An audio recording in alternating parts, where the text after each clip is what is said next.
Yes, sir. Yes, sir. Yes, sir.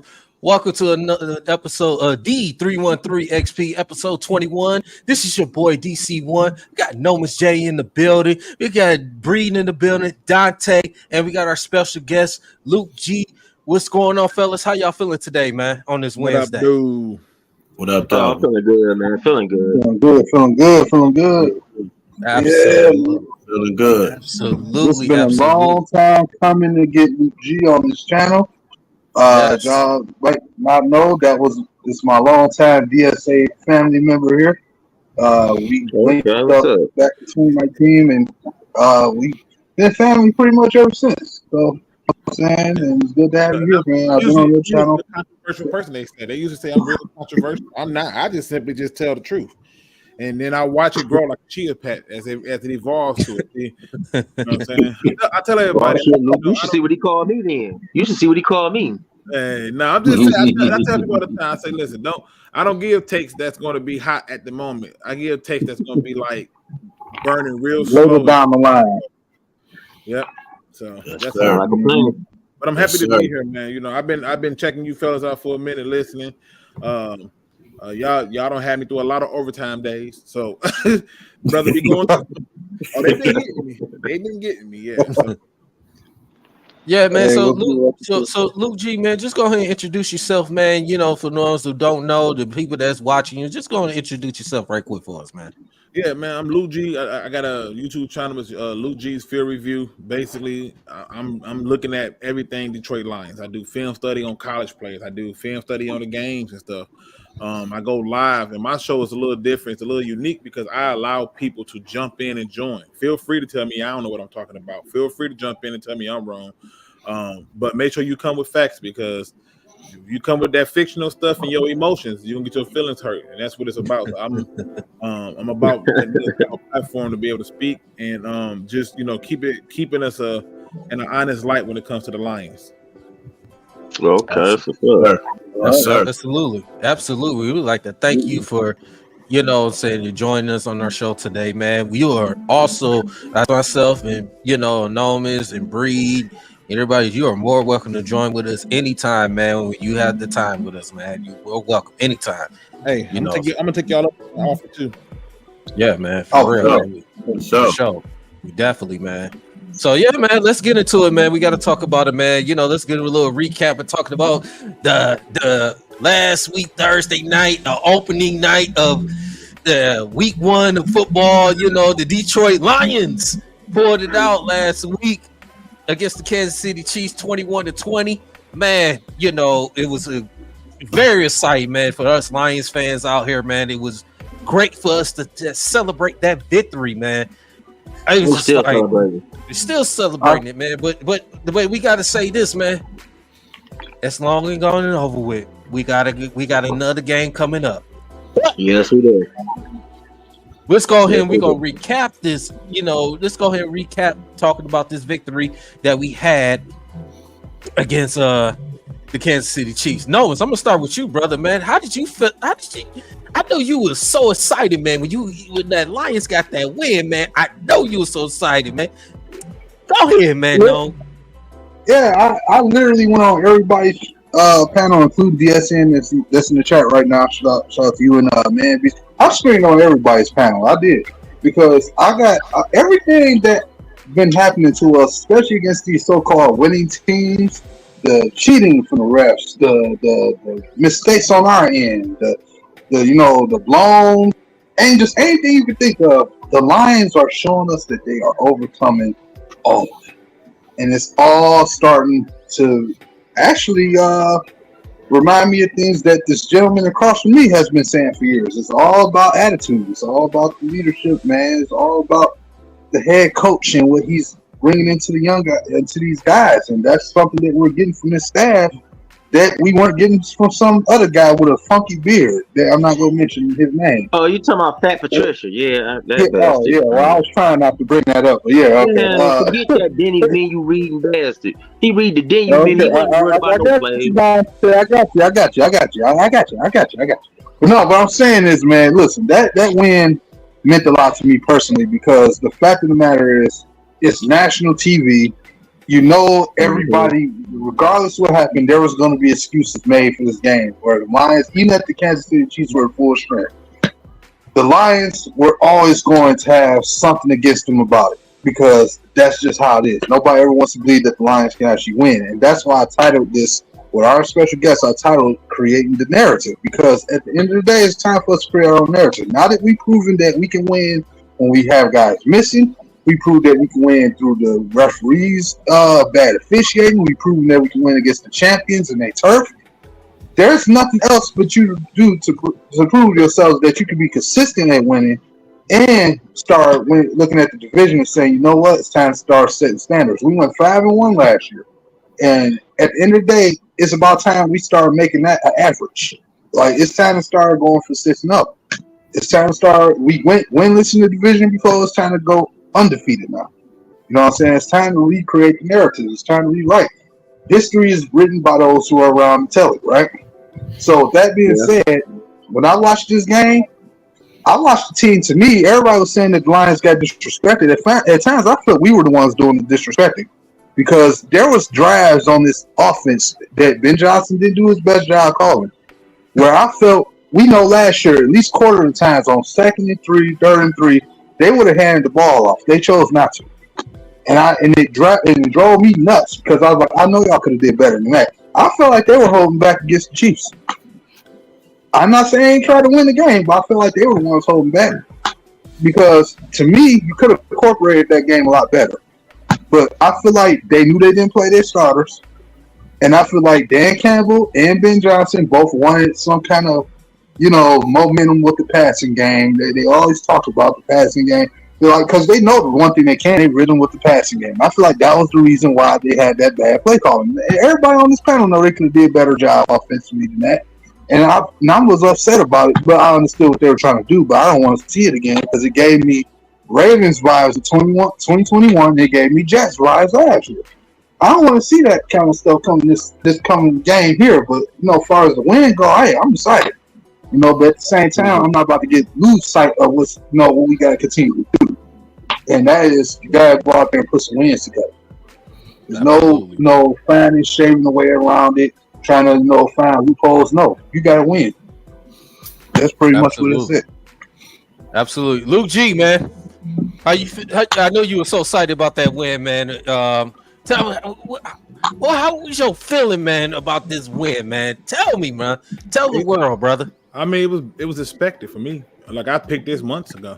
I told them full staff or not, we was winning that game. And the reason I did it was because I looked at matchups. I said, look, they can have Chris Jones, they can have Travis Kelce. None of that's going to matter because the one thing I know that we'll be able to do is we'll be able to create mismatches. They defense ain't as good as they think it is. A lot of money is wrapped up in the offense, basically on like 2 players, which is the quarterback and that tight end.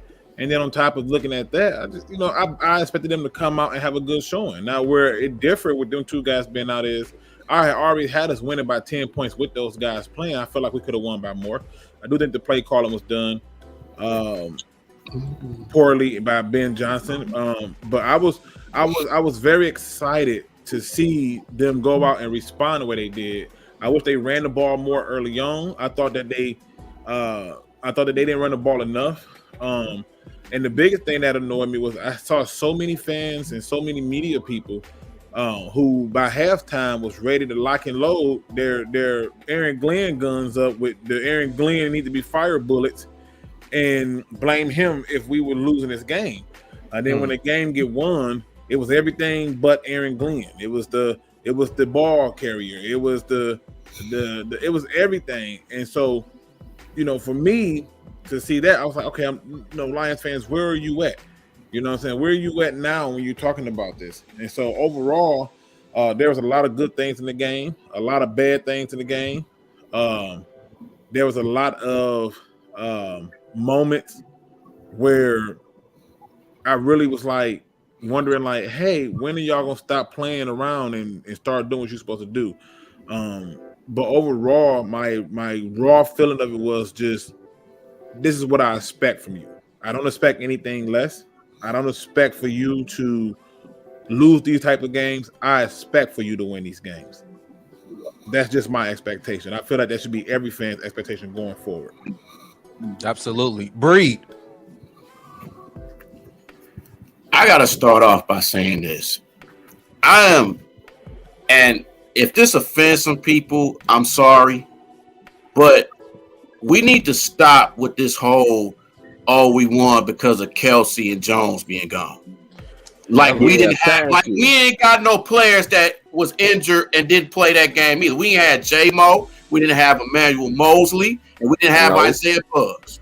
Nope. And David Montgomery was playing hurt. So I get sick and tired. We say no? And Taylor Decker, right. So I hear that from people, and then even national media saying, "Oh, we got lucky." I'm like, "Hey, a win is a win. I'll take it." Yes, Kansas City had a lot of drop footballs. It happens. Like we've had games like that too.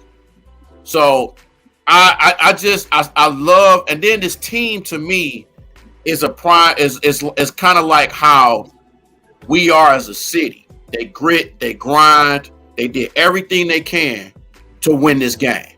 And that's just how the city of Detroit is. That's how Michigan is, but more so the city of Detroit.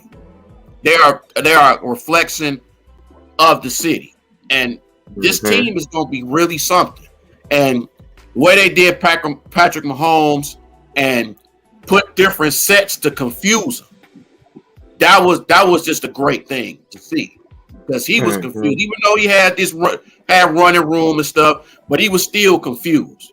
To hold them to 20 points, a team like that, it's incredible.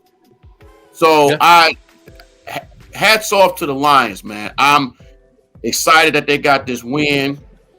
I'm excited for our rookies that stepped up. I'm excited for Brian Branch to get that pick 6.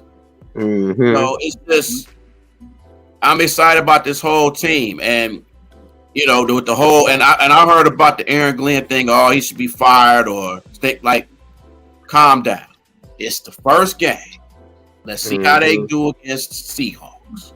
It is. Just to add on to what you said, Breeder, like the other thing is, even when you look at Mahomes' biggest runs, I've watched this at least a few dozen times. They held on every one of those and it was never called. So he technically shouldn't have had exactly. Right. That's true. I agree. I totally agree. And I don't know why they didn't call penalties on that one offensive line. I know who you're talking about. Like he was. I know who you're talking about Taylor. It seemed like he was jitting every time he was on there. Like, come on, man, stop. Come on. But yeah, just a good win, man. And looking forward to Sunday, which it's gonna be good. Crowd's gonna be crazy, and that's it for me. Dante, man. I'm gonna tell y'all this straight off the bat, and I know Bree, DC, Gnome, and I'm pretty sure Luke gonna agree with me on this. That win for us made the whole NFL, anybody in the NFL, East, West, North, South, it made them take us very seriously. They have to look at us now and say, that's not the same old Lions team we've been versing for decades. That is definitely not the same old Lions team that we've been versing decades ago. And I'm going to tell y'all the two turning factors of that game, the negative factor of that game is when Marvin Jones fumbled. After they spoke on, they had spoke on it before the game, he has never fumbled. And here it is, they jinxed us for him to fumble. That was the bad turnaround of the game. The positive was that pick 6 by Brian Branch.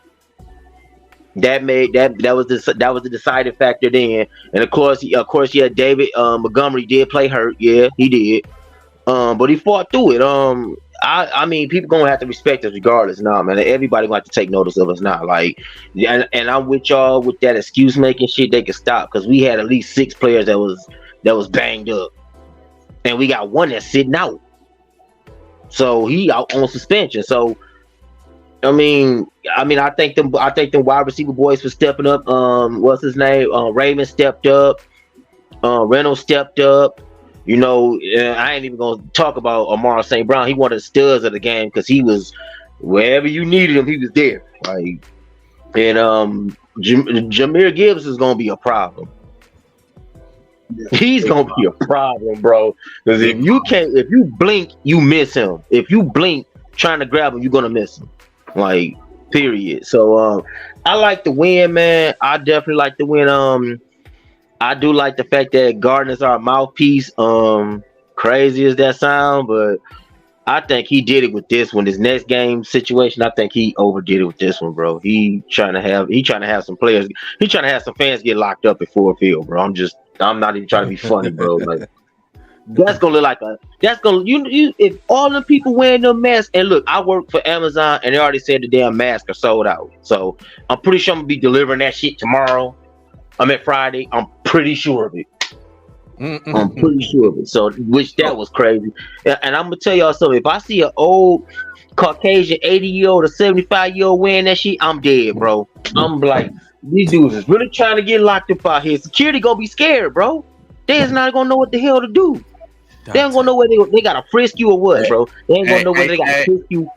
Hey Tay, you know it's gonna be a couple of them that's gonna be wearing that at the game on Sunday. I guarantee. Guarantee. Security guards gonna frisk the shit out their ass. Like, dog. Like, no, dog. You look like you brought your gun in here, bro. Oh my goodness. But yeah, man, that's you good on that, Dante? Yeah, I'm good, man. I'm happy for the win. I'm still celebrating it, bro. Like, but listen, everybody on this panel made great, valid points on this game, this past game we had, man. Listen, I'm gonna tell you, man, this game, whether it was close, whether it was gonna be a blowout, the Lions pulled the W out. We looked at it like this: the Detroit Lions, a lot of close games we had over the years, we wasn't able to overcome that. To now, to this game, to able to overcome that, it wasn't pretty, but we overcame in the second half. Which, of course, you don't hear national media don't talk about it. When you hold Patrick Mahomes and Kansas City Chiefs to 0-7 on third down, okay. That's rare for a guy like him. You 0-7 on third down in the second half, and you only had them kicking 2 field goals. 2 field goals, no touchdowns, 2 field goals. They was up 14-7 at halftime. Get that pick six, tie the game. You're holding 2 field goals. Your defense did their job. They did what they're supposed to do. Aiden Hutchinson was a monster. He was a monster out there. You know, McNeil, all the guys, they was even though they was getting held so many dang on times, it was ridiculous, and the refs wasn't calling it. But we still managed to stay focused, play our game, never gave up, and then didn't give up. Because usually in the past, we give up leads, we blow chance. This particular game, we didn't. Nobody didn't pick us but us to win that game. That's simple as that. The offense, they stepped up. They scored, even though they St. Brown scored a touchdown. Dave Montgomery scored that touchdown, even though Dave Montgomery was playing hurt. But you see the flow of that offense has not changed. It just got better. Jahmyr Gibbs is a problem. It's a problem for all opponents on defense. He's going to be a problem.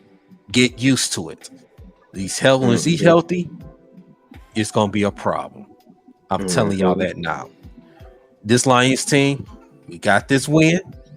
We took care of business on the road. We had this little 10-day off. We got Seattle. Look, they're banged up. They down 2 of their offensive tackles. We don't care though. As Lions fans, we don't care because we're going to go out there. We're going to get our revenge, and we're going to kick their behind. And we what they did to us last year, we're going to do to them worse. Geno Smith, and ain't Brother, behind what you think he is. Keep your spirit, bro. Not behind ass. Oh, and Daryl, not to cut you off, you called it. You called it. That last thing, that preview before the game, you called it. You said this. Try to keep Mahomes in the pocket. You say and frustrate him. We exactly did that. I mean, he got a few breakaways where he ran to the outside, but you see what happened. He was frustrated after Tony dropped some passes. He was frustrated. That's when that happens. The same thing when I say with running quarterbacks like that, you got to get pressure, you got to contain them, you got to try to keep them in the pocket, make them be like a pocket present quarterback, make them throw the ball quick. Then they don't want to throw the ball. Right. They rush, make them hurry up, because the simple fact is, if you get them time, they're gonna either they're gonna scramble or they're gonna find somebody. Or they don't scan that field, or it gives them time to scan that field, and then they can say, "Oh, remember when Kansas City was in the red zone, when they gave Mahomes all that time? What did he do? Scan. Okay, I see my man right there, and before the Lions defense could even react, it was too late. My man was basically in the end zone. Yeah. So, but like I said, first with us, man, like I said, we gotta just take care of business against Seattle. Our home crowd is going to be electric. It's going to be crazy. It's going to be crazy down at Ford Field. So I love the win. I love the win that we got. But we got to keep moving. We got a lot of work to do. Moving. We got to move past that Kansas City one. We got Seattle coming up. So I think that Metcalf might have just messed his team up for what he said about CJ Gardner, bro. You just did the wrong thing. You're not supposed to light a fire under a defense's ass like that. And I think that's exactly what he just did. Well, speaking of that, we're gonna get into this game, this Lions Seahawks game. We're gonna preview that. So I'm gonna start with Luke G. What are your keys to this game against the Seahawks, brother? I think a lot of people are feeling good about the Kansas City Chiefs game, but the Kansas City Chiefs didn't battle test our run defense. And so the Seahawks are going to attempt to do just that. They're going to try to battle test our run defense. So that interior is going to need to be huge in stopping the run. And then the more important part of it is just simply look at what happened in the game against the Rams that the Hawks had. Now, I'm a Lions fan, but I'm also a Seahawks and Bucks fan as well. And I follow those three teams religiously, so I keep track of what they're doing. And when you look at that game against the Rams, they really caused a lot of problems outside, which forced everything up the middle and caused more problems, and that's why they took that L. You have to do the same thing with us. This snap count stuff that they're doing with James Houston, enough of this. Let that man play. Let him play. I don't know what more you need him to do, what more you want him to do. I mean, damn, he played a bunch of snaps in preseason for you. Everything you've asked him to do, let him play. And to me, if they are able to shut that part of the game down, it don't matter. Now, when you flip it to the Lions offense versus their defense, do they have some things over there that you can be concerned with? Yeah, they got some cornerbacks, some safeties too, which is why it's going to be vital for you to get these running backs to create mismatches with the linebackers. It's going to be vital for you to still be able to run the ball effectively against them. You can't allow them to dictate the time of possession. You have to do it. So to me, if they're going to win this game, they're going to be one doing the dictating. Do I believe that they got a secondary enough to keep up with our receivers? On the outside, sure. But on the inside, no. I think Amon-Ra St. Brown is a headache. And the fact that you have, in my opinion, the emergence of a rookie tight end in Laporta, he's going to be another problem. But they got some tight end help too. They got no offense over there. They have DK Metcalf over there. And so we have to step up and make sure we stop it. But it's going to start with us, getting to the quarterback. Getting to the quarterback, run the ball. This is how you win that game. I like it. I like it. I'm gonna go with Bree next. This is pretty much gonna be another test for the Lions. I know home crowd, they're gonna be amped up and everything. they gotta pretty much do the same thing that they did in KC. You know what I'm saying? They gotta make Seattle one dimensional. They do. They definitely do. They got to take away that run game just like they did with Kansas City. Kansas City did not have a run game. No. They were one-dimensional. They have to do the same thing with the Seahawks team. Now, K9 a beast. Shout out to K9. But we got to, yes, sir. Shout out to him. But we got to neutralize him. We got to put constant pressure on Geno. Put constant pressure because he was running us even in that one last year. So we got to neutralize him. We got to do what we can to DK, not only just DK Metcalf, but Tyler Lockett too. This is the type of game where Tyler Lockett can be sneaky good and sneaky quick. This is his type of game. So we got to neutralize him. And you know, this defense is something too. This is a good defense. They got some pieces. But we just need to just keep the ball rolling. And the people got to understand too, these starters didn't play at all in the preseason. So really that KC game was just the only game they really played. Yeah. So they still trying to get the mix of each other. So I would just say, man, just run the ball down their throats. Pretty much had the same game plan as you did with KC. But give Goff a little bit of time to go to these receivers.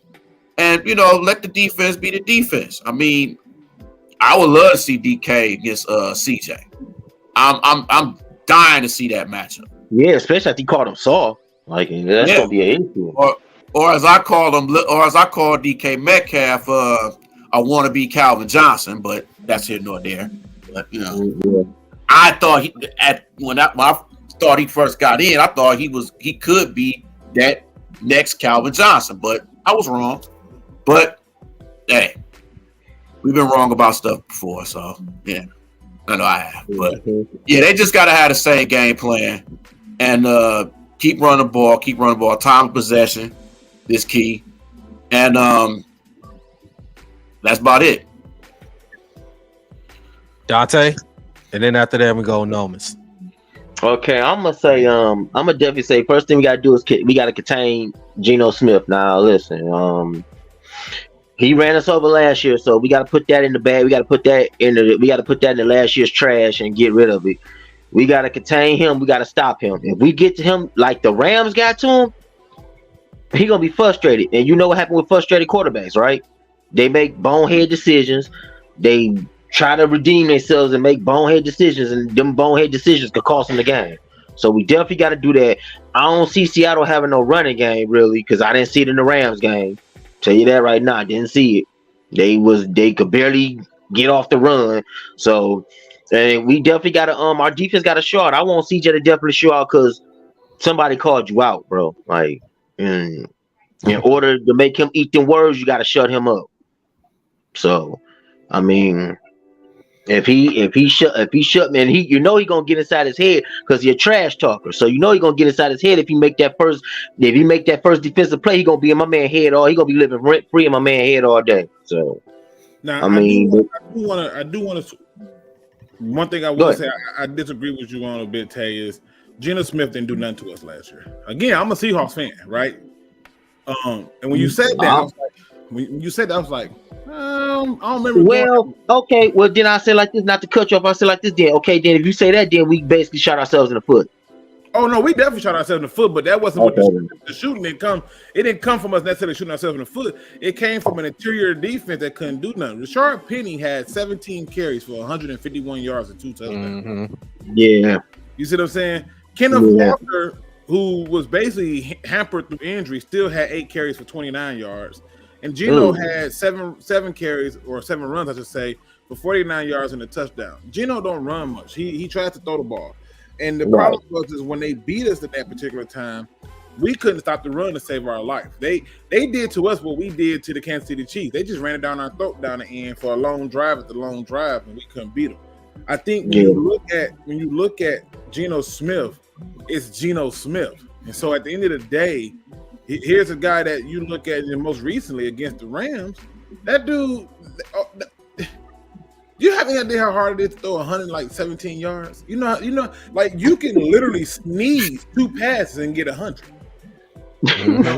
So by accident, the ball came out. That go 100 right there. The thing is you have to shut the run down. They only were in the game with us because they shut our run down.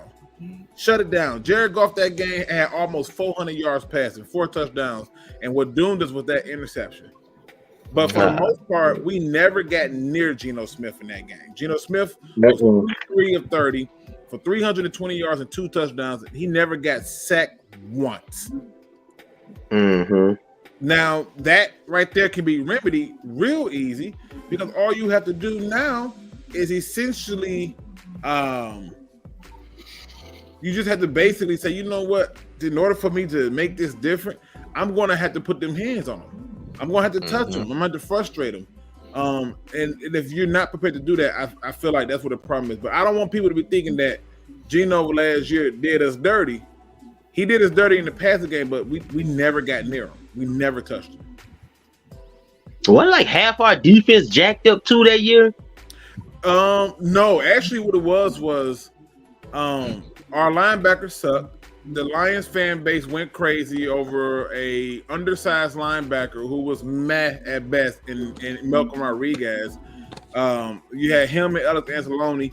They couldn't do nothing. Rashard Penny had his way. They ran past him left and right. They wasn't filling gaps. They wasn't hitting the right holes. The safeties were having their hands cut off of them because they couldn't do nothing but had to come up close. It was a whole problem, but it started with that front seven. It's just the run defense. That's what killed us. I feel like our whole line was back there or jacked up that year. Shit. I mean, but the offensive line had issues. That's true. The offensive line definitely had issues, but they couldn't stop a bloody nose, my dude. The fuck. Yeah, but you would think that even with that line being as bad as it was, I mean, they only got 1 sack on him, right? They only sacked him once. But when you look at the number of tackles for a loss, we had more tackles for a loss. But when it mattered the most, when it was at its absolute highest point, they just ran the ball down our throat. That's all it was. They ran the ball down our throat, and we really didn't have an answer for it. This year, it can't happen. No, it can't. Absolutely. That's why I said you contain Geno Smith, and you stop that run game. If we do the same tactics we did this game against Kansas, I see us walking away with a dub because we bursted one of the NFL's elite quarterbacks. Yeah, but I also feel like that's overhyped because I'm unconventional. A lot of the quarterback talk is a bunch of BS, right? Unless I see you doing things like Stafford, then I go, oh, okay, cool, right? Because I'm like, when people say Stafford, when Calvin left, they were like, oh, he finna get exposed, and then he goes out and have a better season without him. I was like, all right, you can't argue that. And then, for the longest, Lion fans were screaming, hey, if Stafford go to any other team, he'll win a Super Bowl. He goes to another team, win a Super Bowl, and everybody goes, I screamed that. They say, oh, he had a better team. And I go, that man had 1 target in the Super Bowl. They knew he was going to him, and there was nothing they could do about it. Pass after pass on a clinic. So I'm just making the point like when I look at Patrick Mahomes, I've watched a number of Super Bowls where he was the main reason they were struggling. He was the main reason they were not succeeding. He was not performing well. But because he performed in the fourth quarter, everybody forgot the first 3. They forgot how he got the team behind. They forgot some of the things that he did. And so when he came into this game, the same way people was hyping up Josh Allen, I was like, these people are good because there's talent around him. That man had the league's fastest receiver, the league's best tight end. He had an offensive line. He had running backs. People forget he had Kareem Hunt. He had Damn, what happened to Kareem Hunt? Yeah, he's somewhere else. He happy, I guess. But the reality is I just want to make sure that we being fair and saying, you know what? Yeah, what really happened in this game was we couldn't stop the run. You start to run this game, and it's over with. It's dead in the water. In fact, if you looked at the last game that they had, Seattle had against the Rams. If you go and look at the box score, and again, the box score don't give you the whole story, but it gives you a piece of the story. And I actually watched that game. I did too. That Rams and Seahawks. Yeah, so I watched that too. That's what I was saying. Yeah, so I actually watched that game, and the very first thing that stood out to me in that game that I was like, aside from the fact that Geno Smith was being Geno Smith, you know what I'm saying? I watched it and I'm like, God, like, do people realize like they had 197 total yards? 197 total yards. Mm-hmm. That's almost next to like that's, it seems like not that big of a deal, but it's a huge deal because your quarterback, the moment they couldn't run the ball, your quarterback spirit was gone. And that's all I'm saying. I want us to take the spirit away. That's all I'm pointing out. Take that spirit away, get the win, go 2-0. Then you got the Falcons next. That should got the Falcons next. That's gonna be something to watch too. You know, that shouldn't even be nothing. That shouldn't even be nothing for us to be struggling with. But you should be really having a strong start. Early on, you know, with this thing and going into that second quarter with a winning record. That's all you can really ask for at that point. And I'm gonna tell you, I'm gonna go back to that Super Bowl game that year that Stafford won the Super Bowl. I was the first one screaming that shit because I was like, if he goes to another team, if he goes, and I didn't think the Rams would pick him up, but I guess they were smart on that. They was like, we need a quarterback. He's the missing piece. Boom. Now I did when he won his first playoff game. I said, okay, Stafford, you did something you couldn't do here. You won the first playoff game. Okay, cool. When I seen he had to go against Tom Brady and the Bucs, I'm like, all right, Stafford. That's when the Bucs stopped here, bro. Like, but then when he beat them, I was like, oh shit. And I like he gonna make it. And then, no disrespect to my cousin who plays for Cincinnati, I was definitely like, y'all ain't gonna beat them, bro, because they ain't got no offense. The Cincinnati ain't had no offensive line, bro. Ain't no way in hell Joe Burrow should have got sacked over what 8 or 9 times. I think it was 10. I might be off. Yeah, he was getting sacked.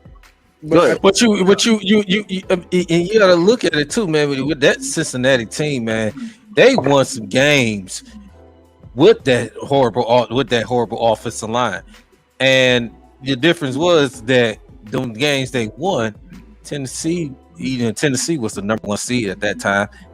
They wasn't that great, right? Kansas City, you know, turnovers, you know, in the second half killed them. And they was Cincinnati defense was getting pressured on. Yeah, see, but the thing is, Tennessee was one-dimensional. They was a running team. They couldn't pass. No, they was their whole play was Derrick Henry. Yeah. Mm-hmm.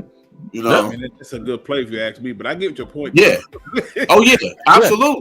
I want to say this right quick before Noam give his take, man. I want to say everybody with get a shout out to everybody that's on the chat, man. Michael Banks, boot up. Boot up. Yeah, on the chat, man. We got Kurt Steele in the building, man. On 16, of course. What up, y'all? What's up?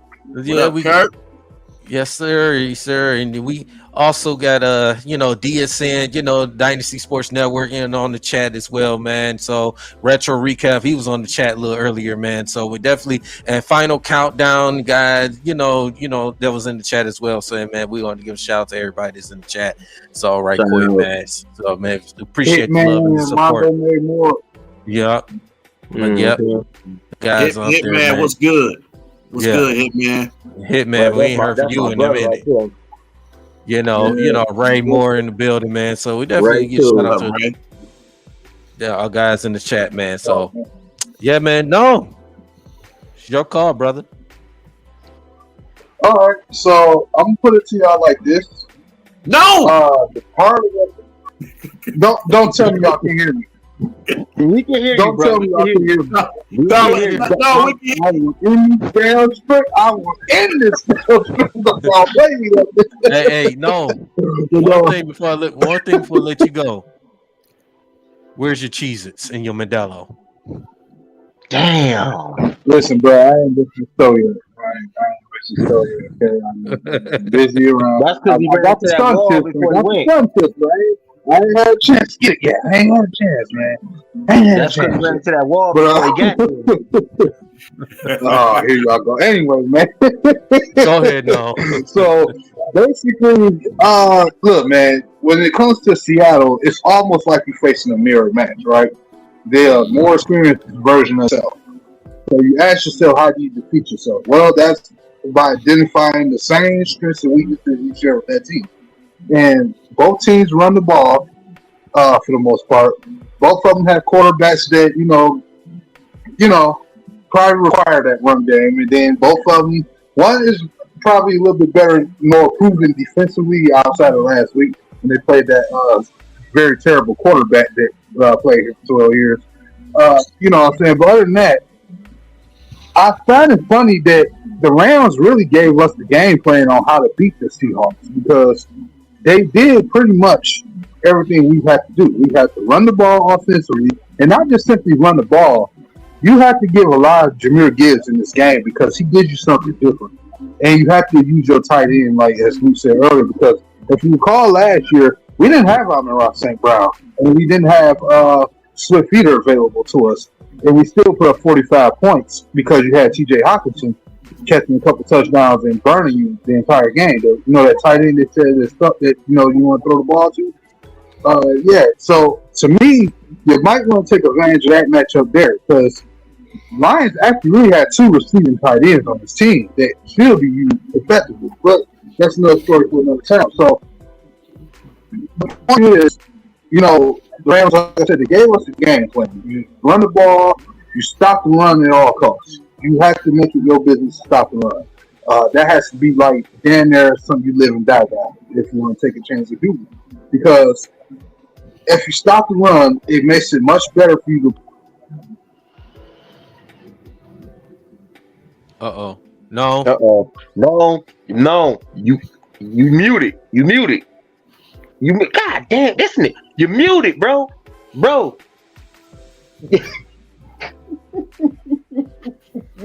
And this moment of sign language is brought to you by StreamYard.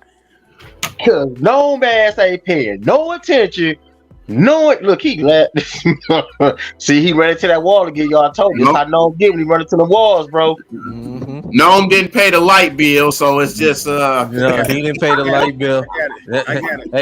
I got it. Watch this.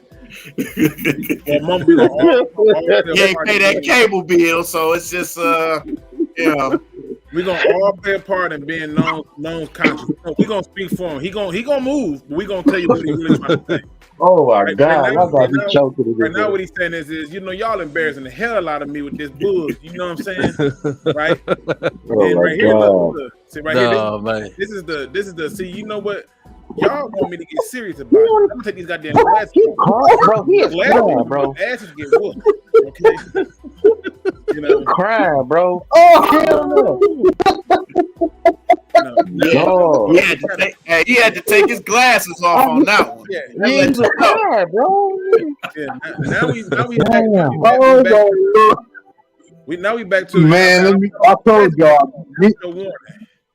Hey look, me and this spring they had beef longer than the Lions and the refs, okay? So no, why you keep saying that shit? That's probably why they keep. Hey. This is brought to you by StreamYard and the Seattle Seahawks for Yep. And that's what happens. You didn't get your dang old cheeses and Modelo either, man. He talking junk, bro. Like he talking anyway. So like I said, man, we was warned about a rookie named Kobe Turner, how talented he. Mm-hmm. Mute it again, brother. God, dog. Mute it again. No, bro. You muted. You can't talk. We can't hear you. Look, this is what he's saying. Look, he's saying right now. He going. I knew I should have called that girl and went over there tonight instead of coming on this damn show. Right now, look, see that right there. He got that look. He going. He like, see, this is what I say. This is how when you pick homies over hoes. You just pick women. She should have came with my money. She must didn't know my name is no Miss. I'm gonna play it off because you see, no matter what they do, I'm gonna get that girl tonight. So I'm gonna play it off, act like my stuff ain't working. I can at least say I showed up, but that girl, she told me she was restrained. Oh my Lord, yo. Anyway, man, like I said, stop the run, get pressure on Geno because it's at the end of the day, it's not Geno you gotta worry about beating you, it's the rest of his team. You know what I'm saying? That's what you have to stop. You guys, by stopping that run game, it's like taking away Seattle's, favorite toy that make them go to sleep. You know what I'm saying? Like they live and die by the run in Seattle. That's been their strength for over a decade at least, if not longer. They won the Super Bowl because they had a hell of a run game, and they've been trying to find that ever since Beast Mode left. And now they got it with K9. So you take him out. You make it your mission to take him out. I'm gonna need to see a lot of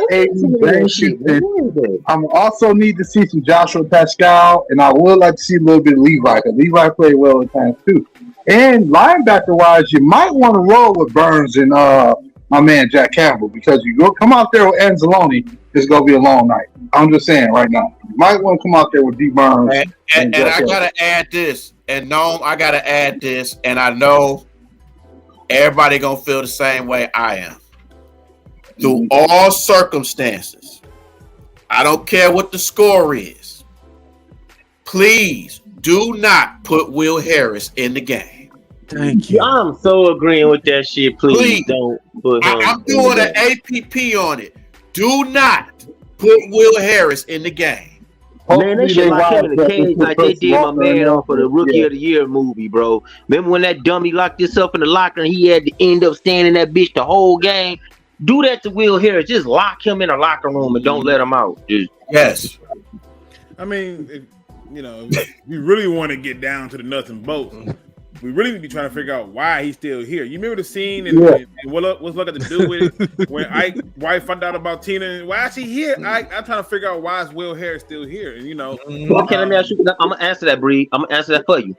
Years and years ago, we've had shitty corners. Like we had Nevin Lawson, kept his job so long. He was long overdue and still had a job. Mm-hmm. We had what's my man that just went to New York?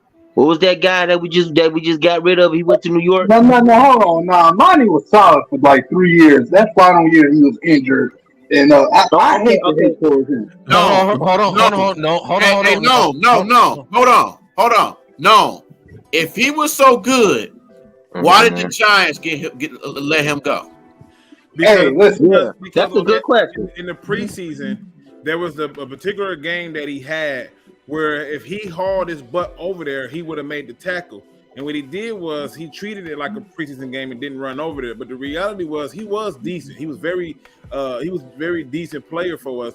It's just that when you're going through system changes and people are using you in different ways, you're gonna play different. I'll give you a perfect example, right? If you look at Kyle Van Noy, I remember when we had him, he was trash. All he did was go on and get Pro Bowls and Super Bowls because he was finally put in a position to succeed. You flip that over, Michael Parsons, when he came into the league, he was an inside linebacker. He was okay, but they soon realized he was so much better as an edge rusher. And the story goes on further. Arizona Cardinals, Hassan Riddick. Over there, he was hot garbage. On the Eagles, he was very serviceable, right? So when you're being used right, that's what it is. And then one of the things that Glover Quinn always talks about is they draft players, but don't never use them the same way that they brought them in for. Exactly. Okay, I agree with that. So, but come on, Luke G. Luke G. You said that perfectly. You took the words out of my mouth about Oria. You took the words out of them. It's sometimes players you go through systems. I say even with especially with quarterbacks. Mm-hmm. Example: Derek Carr when he was with the Warriors. he went through coaching changes with offensive coordinator, different coordinators, different coaching staffs. It's so long. He didn't get that consistent, rhythm. People was talking how he wasn't that great of a quarterback he was. But when you go through so many different systems, it's like it takes a while to put you in and put in the right system. Like Luke Jesus brought about Kyle Van Noy. Yeah, you say, "Oh, he wasn't that great," but we see we got with the Patriots, he was in the right system. Won he was the Pro Bowls and Super Bowls. It's all about the system. Much as I can't stand Baker Trashfield, I can't stand him. But Baker Trashfield was going through coaches changes and coordinators changes as well. To me, he's still garbage, but it is what it is. But it's just Luke G just took the words out of my. Exactly. DC, I agree with you. I agree with y'all with that. But what I was getting to Luke G about is Nevin Lawson was always trash. No matter what system he was running, he went over to the Las Vegas Raiders and still sucked ass. How the hell you do that? Because you are who you are, right? You are who you are, right? So at the end of the day, if you're trash, you're trash, right? But in most cases, I don't believe that Amari was trash. There's a lot of things that happened with this team that I don't believe is trash. There are people who believe Javid Best was trash. I thought he was one of the best running backs we ever had. Absolutely. There are people who thought Kevin Jones was trash. I can go down the list in the history of people that they thought was trash, but when those players went to other teams, they was great. But I can give you the flip side of that, right? So many Lions fans, so many of us, and me not included, because I don't value receivers that way. So many Lion fans did not want to see Kenny Galladay go. Over here, he balled. New York Giants, he didn't.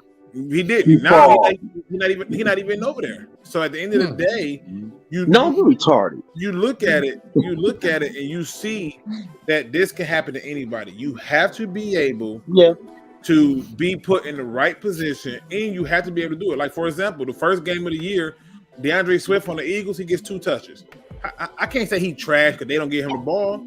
So, and I thought he was great here. I didn't even want us to trade him, to be honest with you. I didn't either, but no. But again, I don't want to harp on, like, because this is the thing that we do as fans is every time somebody leaves us, we act like jilted lovers, and now all of a sudden they stink. I know there's a little clip where this dude had a rap. He like, I hope you fall down the stairs and you break your neck. And he just so upset that he done broke up with her.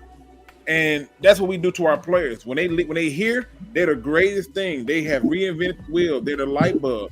And then as soon as they're gone, we hate them. They stink. They vaginas was loose and everything. We come up with every excuse we can come up with. That's a good analysis, but I'm gonna tell you like this. I was never keen on Nevin Lawson. I was never keen on Nevin Lawson. He was ass when he got drafted. I was keen on Will Harris. I was until I seen him start playing like shit constantly. And I'm like, dog, no, this ain't it, dog. I don't think none of these guys go anywhere and make it better for themselves. No, like Teez Tabor was trash. He got smoked by a rookie named Bibi, bro. I'm done.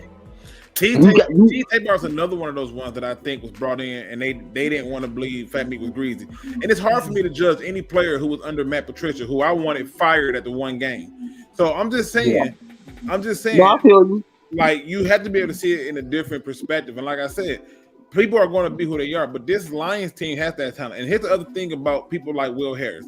He's dirt cheap.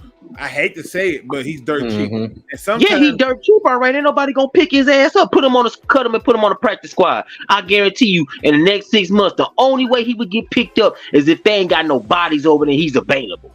That may be the case, but the bottom line is in a league where they recycle the most average of math players. Josh McCown has played for damn near all 32 teams, and he is nowhere near good. So you're going to have that happen. I don't want people to ever get caught up in the idea that if he was so good, he wouldn't have been traded. If he was so good, he would have been here. It's not that. It's just that at the end of the day, when you look at a lot of the things that goes on, that lends itself to say, you know what, this player was never going to succeed here. My problem with Will Harris is very simple.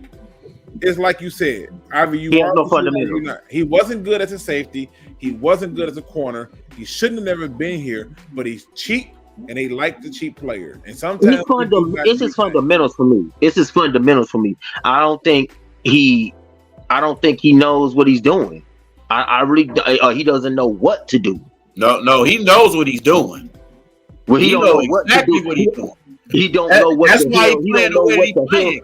Because I'm still on that Bills game when we put him on Stephon Diggs. What in the blue fuck was Dan Campbell smoking when he put him on him? To be fair, that would have been the entire secondary put together. Diggs just about that life. See, no, exactly what you hit it right on the nose, because that secondary wasn't communicating, and it wasn't communicating. You know, at that point, you got the best receiver on the opposite side of the other team. You gotta, to keep your focus on him. Although they got another great receiver, Gabe Davis.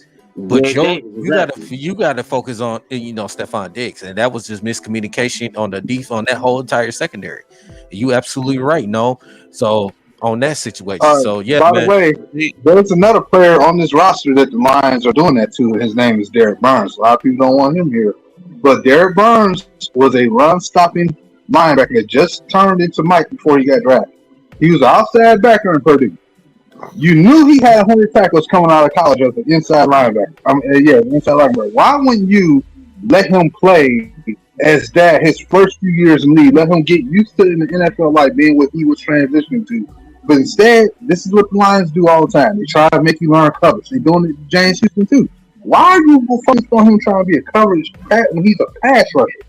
Like, the dude is a natural born. Let him do it wrong. Disagree with that. That's the problem with the Lions. They try to make you do too many different things way early in your career that is not your style. And it's like and I feel like they do it because they want to save money instead of spending the money or the draft pick to get a player that's really good. Like, we should have had Isaiah Simmons, but they chose to go get a Kuda at 3 when you just saw a pass rusher and a quarterback get first 2 picks and missed the COVID draft. You go get a corner instead of a linebacker that could have played multiple areas for you, help you in coverage. That's the main thing that this team has been screaming about. We don't got linebackers to cover. Well, he was right there 3rd overall. Y'all bitched him on about it and took a corner, and then got mad because they didn't take the damn quarterback that only 1 or 2 people talked about getting. No, let me stop. I mean, but you ain't got to go that far. No, you got a point. Look at Aiden Hutchinson's first season. This man, they brought him in and he was struggling, and they realized, let him stand up. Oh, you think? Use him the way he was being used and had success. Stop trying to make a square peg into a triangle opening. It's just not gonna work. And the reality is that's not what the Lions promised. I just want people to understand. There are some people who have been brought in for money purposes. Everybody in here has bought something that we didn't necessarily fully want, but it was cheap enough to get at the time, and it was serviceable. In fact, there's at least a few businesses that I know of who strive off of that alone, like AutoZone. Lord knows I would love to go and get the original GM part for my car or my old school, but at the end of the day, that thing gonna cost me an arm and a leg. So guess what? Duralast looks real good. I'm just being honest. So you go with the money, and you go with what works for you at the time. But again, none of that's going to matter if we can't stop the run versus Seattle. Absolutely. I'm gonna go ahead and give my quick take on this game, man. Listen, Lions, stay focused. Don't you already took care of business against Kansas City. Like I said again. You did that. You did your job on that. You went on the road. You took care of business.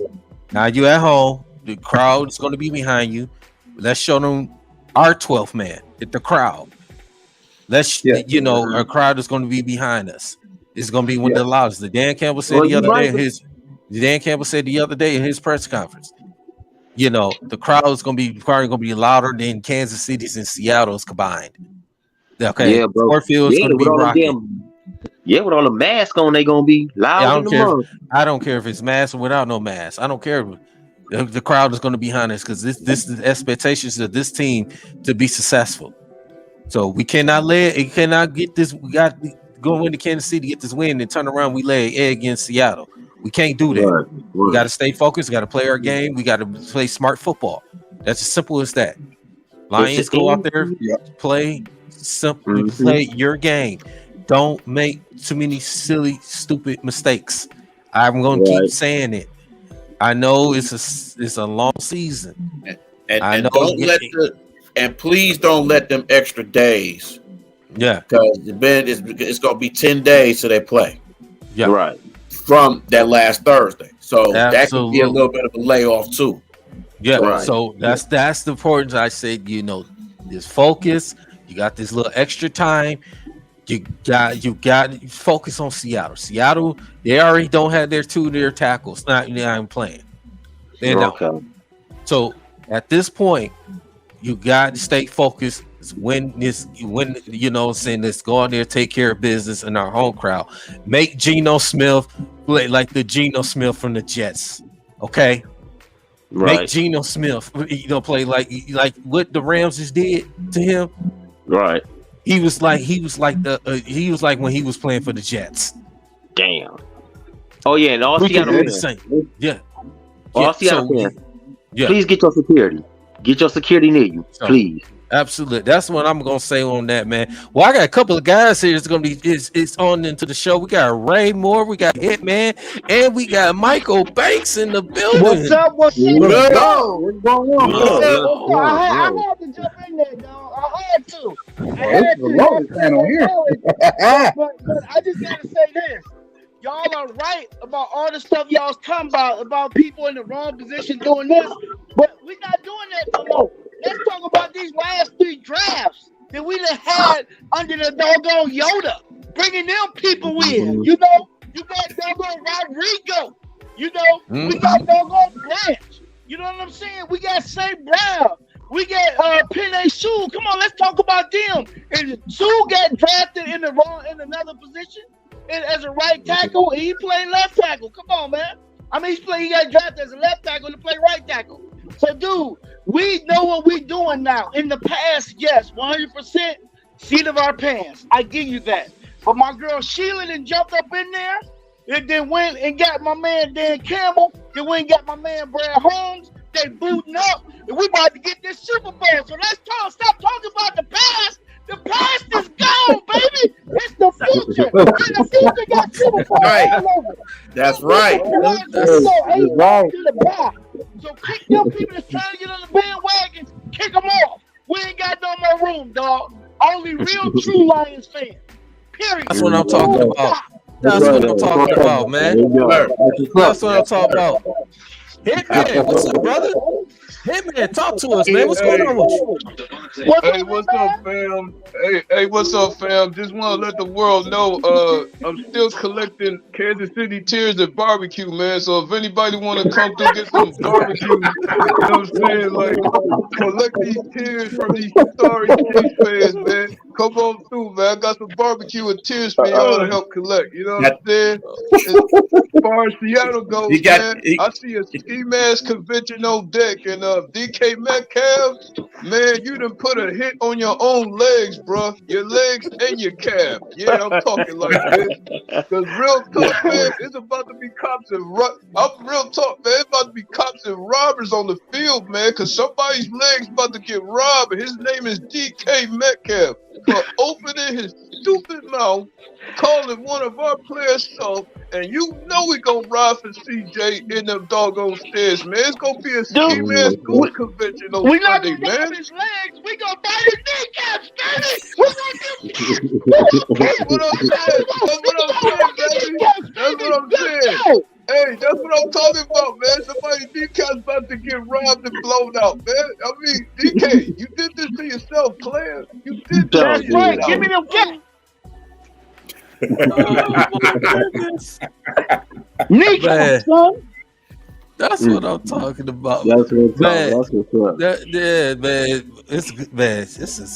This is a great show, man. We got and you know what? I gotta say this on the side note, man. Shout out to my brothers in that green, bro. Despite the BS going on, y'all look good, man. Appreciate that. Damn, Appreciate that. Yes, sir. Yes, sir. Hey, first of all, week 1 last week was a Detroit winning weekend. The Lions won. Michigan won. Michigan State won. The Tigers won. Man, it was a good week. And I swept fantasy. All wins. Let's go, Man, baby. shout Let's go. out to Mike Banks, man. He swept the Shout whole out to entire him. football fantasy, man. I saw that on Instagram as well, man. Oh, you Yes, saw shout it? out. Yes. You know the Lions Yes. players I had? Yes. Yes, That's sir. right. Yes. Yes, That's sir. right. So I'm gonna Man. shout out to Mr. Banks too, especially Shout for out, last shout out, Thursday. shout out, Michael Appreciate Banks. Oh, What's yeah, up? we turned up, didn't we? We turned all the way hey, up. yes. Appreciate that, brother. Dude. I'm different. What you see is what you get all Yes, the sir. time at the game. Period. Hands down. Boot up, I'll be baby. booted Boot up, Hey, baby. hey. Man, let's put a boot up in these Seahawks behind. Let's put a That's boot up right. in there and collect keep We these got- guys in the process. Hey, hey, We I would- gonna boot up all over the world. We gonna make That's everybody. Hey, do y'all think it's a Seattle the Lions blowout against Seattle, or y'all think it's gonna be a close game? Oh, I put the score up there, bro. You ain't see it? 45. Man, listen, it's gonna be a dub regardless. The only thing that matters is a W. That's all I want to see, and I think we're gonna get it this Sunday, man. Gino, I believe bruh, it too. you might as well sit down, cause you about to be running all game in this game, bro. And- You and got I- somebody You ain't gonna get far, though. jack on your And I tail, think that boy. crowd noise is gonna help him not hear them plays. Because as loud as the crowd is gonna be, it's gonna be hard for Gino to hear them plays. So Man, if we they- we gonna get him so much. We gonna get him so many false starts. You get so many delay of games. It's gonna be crazy. I'm St. telling you. Brown, 2 Hey, touchdowns. Gerald, Two hey, touchdowns. Gerald, Now, hey, let me man, know. I see them Boy, that decibel touchdown. levels. Let's go, baby. I see them decibel levels. Display some gangster music. You know what I'm saying? I see them gangster music with the boom then don't bands play in the him crowd, again, baby. And let me ask you some news though. Like, go. Yeah, I think overall in terms of So, let me ask you this real quick. You obviously I hear like Go ahead, I know what's going Go ahead, on. now. close. But Yeah, go I ahead. No. Oh no, I was gonna say let's ask you what's your score No. prediction? How you think the game might go? You think it's a blowout? You think? I don't think it's a Oh blowout. come on, man. I think we win by 2 scores, but I don't think it's going to be a complete blowout. And I don't think that that should be the focus. I agree with Hitman. Get the win, because No, dude, it's a revenge game. you can't Bro, you can't Yeah. have 2 years revenge. in a row. This is a revenge game. You can't have When is that revenge. home opener? No. You gonna take this ass whooping? Come on, Yeah, but how do you now have a I gotta cut you quick. You said girl, come on outside. I gotta cut you I'm quick. loving this right now, No, bro. I'm just saying, but how was it a revenge game when all the things that happened was we did to ourselves? That's all this straight talk, man. Let's go and say throw to collect kneecaps. That's what I'm talking about. That's right. Dude, yes, we did do a lot to ourselves. That's fact. I got you on that. But you done whooped my ass 2 years in a row. We coming for that ass. Period. Come on outside quick. Like you done call me out. Come on outside. Come on outside. Yeah, look, You wanna Michael hit Banks. people with guns, Hey, Michael Banks, they gonna be scared. Them Seattle players gonna be scared if they listen to CJ. Them fans listen to CJ Gardner, and they gonna bring all them damn robbery ski masks up. dude, I'm trying to Nobody find gonna me be one worried. right now because I'm wearing mine. I'm Damn. gonna be sweating. Oh my God. Hey, I'm mad. Hey, Michael Banks, I'm kind of mad at all y'all because y'all ordered all that shit on Amazon. We gotta run. I work for Amazon. We gotta run that shit out there, Dude, bro. We I got to could run get them one bitches to y'all. I don't have one. I want one. You damn right. And look, you know, my man Joe Smuckatelli gonna have some on the street. They might be things with the eyes and shit cut out, but I'm gonna buy one there for $15. He gonna be right next to the guy that's playing the buckets for drums. Yup, I'm buying it. Oh my goodness. he gonna be next to the guy with the Man. so, and I'm trying to laugh, but I'm in my head. I'm like, my man be out there faithfully. Oh, dude, he be Hey, too. Don't he know? I can't get away from his you skills. lost conviction on next Sunday. True. I ain't taking away from his skill. I'm just telling you. But we really do need to come out though this game, and I mean 100%. We need to come out this game and understand that we are going to have a huge advantage with the crowd. The crowd, and it's so funny because What Were Sports posted something on Instagram that showed where we got so loud in the stadium that they was willing to throw a flag on us. We need to have them revisit You remember history. that? You remember that? I remember That's that. when Barry Sanders ran for 2,000 yards. They were gonna penalize him. Yeah, and I remember that. So I feel like we need to make sure we take advantage of that loud crowd. When we get out there, you should be able to hear a rat piss on cotton. But when they out there, it should sound like a damn volcano went off. And I feel like with that happening, that's enough to disorientate Geno Smith. He's not a guy that works well under pressure. So we should be able to take advantage of that. Yeah, remember this year? And I said, you make Geno Smith play like he was with the Jets. Yeah, but this question is for Luke G. Luke G. Yeah. Seriously, you supposed to beat the teams you're supposed to beat, right? Correct. This is one of those teams. And I'm talking about the New England back in the day ass whooping. We put 60 points on you because you couldn't stop us. If you want us to stop scoring, stop us. That's the way we need to whoop their ass on Sunday, period. Hands down. You beat the teams you're supposed to beat. And you beat I agree with that. I agree. There's no reason that they should lose this game. There's no reason that we should lose this game. There's no reason why we should be concerned or trying to figure out, hey, what we doing? I agree with you that they should be winning this game. They should be beating the team that they're supposed to beat. I thought they should have beat it Kansas City. We did. I don't think we take an L for a long time. And in my opinion, we should get off to a very hot start and before we get into those win promotions. But by October, we should already know where we stand. But hold on, let me get my imagination machine. Man, Why don't we walk around and go undefeated all the way to the Super Bowl, win the Super Bowl? That would be a great slap in the face for the NFL. For Boy, it'd be a damn riot in Detroit if that shit happened. I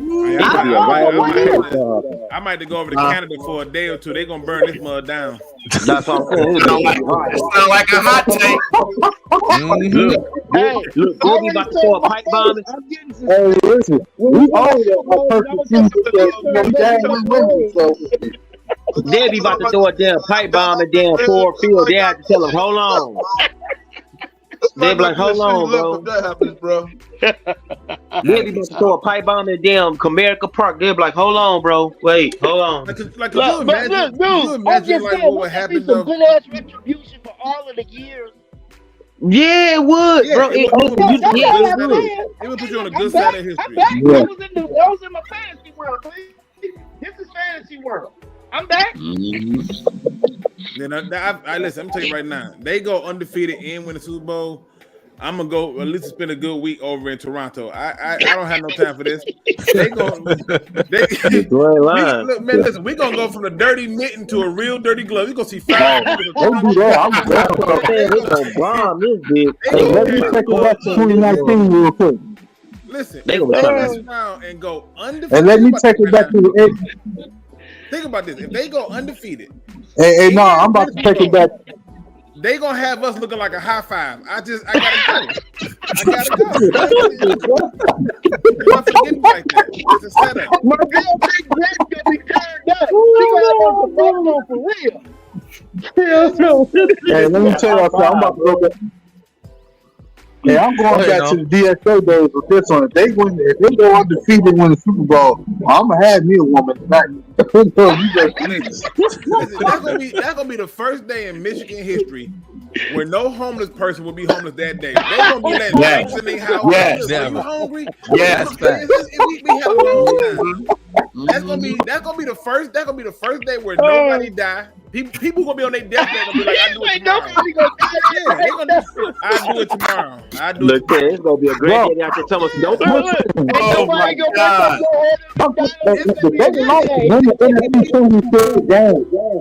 It's gonna be people thinking about robbing other people, but only robbing to let them know, hey man, you might want to lock that door. I just want to show you how vulnerable you are. It's gonna be different. Give them that step back.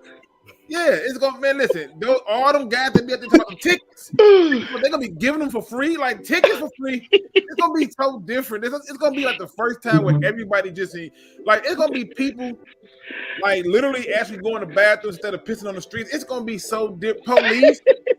Police gonna be sitting there looking, trying to figure out like, are we gonna be out of a job by tomorrow? They gonna be parking out MD22. Yeah, dude, it's gonna save. It's saving lives, bro. Hey, Why not? And it's already bad. It's already bad enough that it ain't enough police already. Just imagine if all that happened. They gonna be able to and the National Guard ain't gonna come save either. National Guard gonna be partying too. Listen, DC, you sound crazy still. Hell no, they gonna be gone. They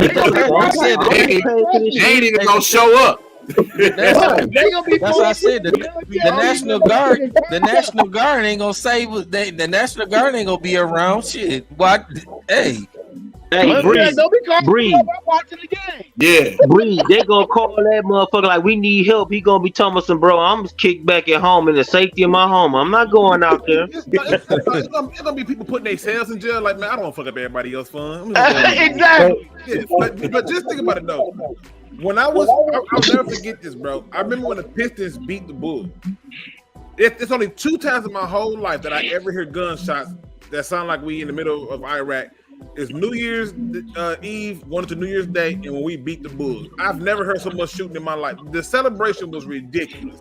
I couldn't even. The next day, I'm like, okay, well, we beat them. It's no big deal. What about when we swept the Blazers? Man, I was out on Greenfield and Grand River with my brother, dog. Yeah, that's what I'm saying. You just like I said, that it's a great thing to have. But again, we got to keep it one game at a time. You know what I'm saying? Like you said, using your fantasy, man. I'm not.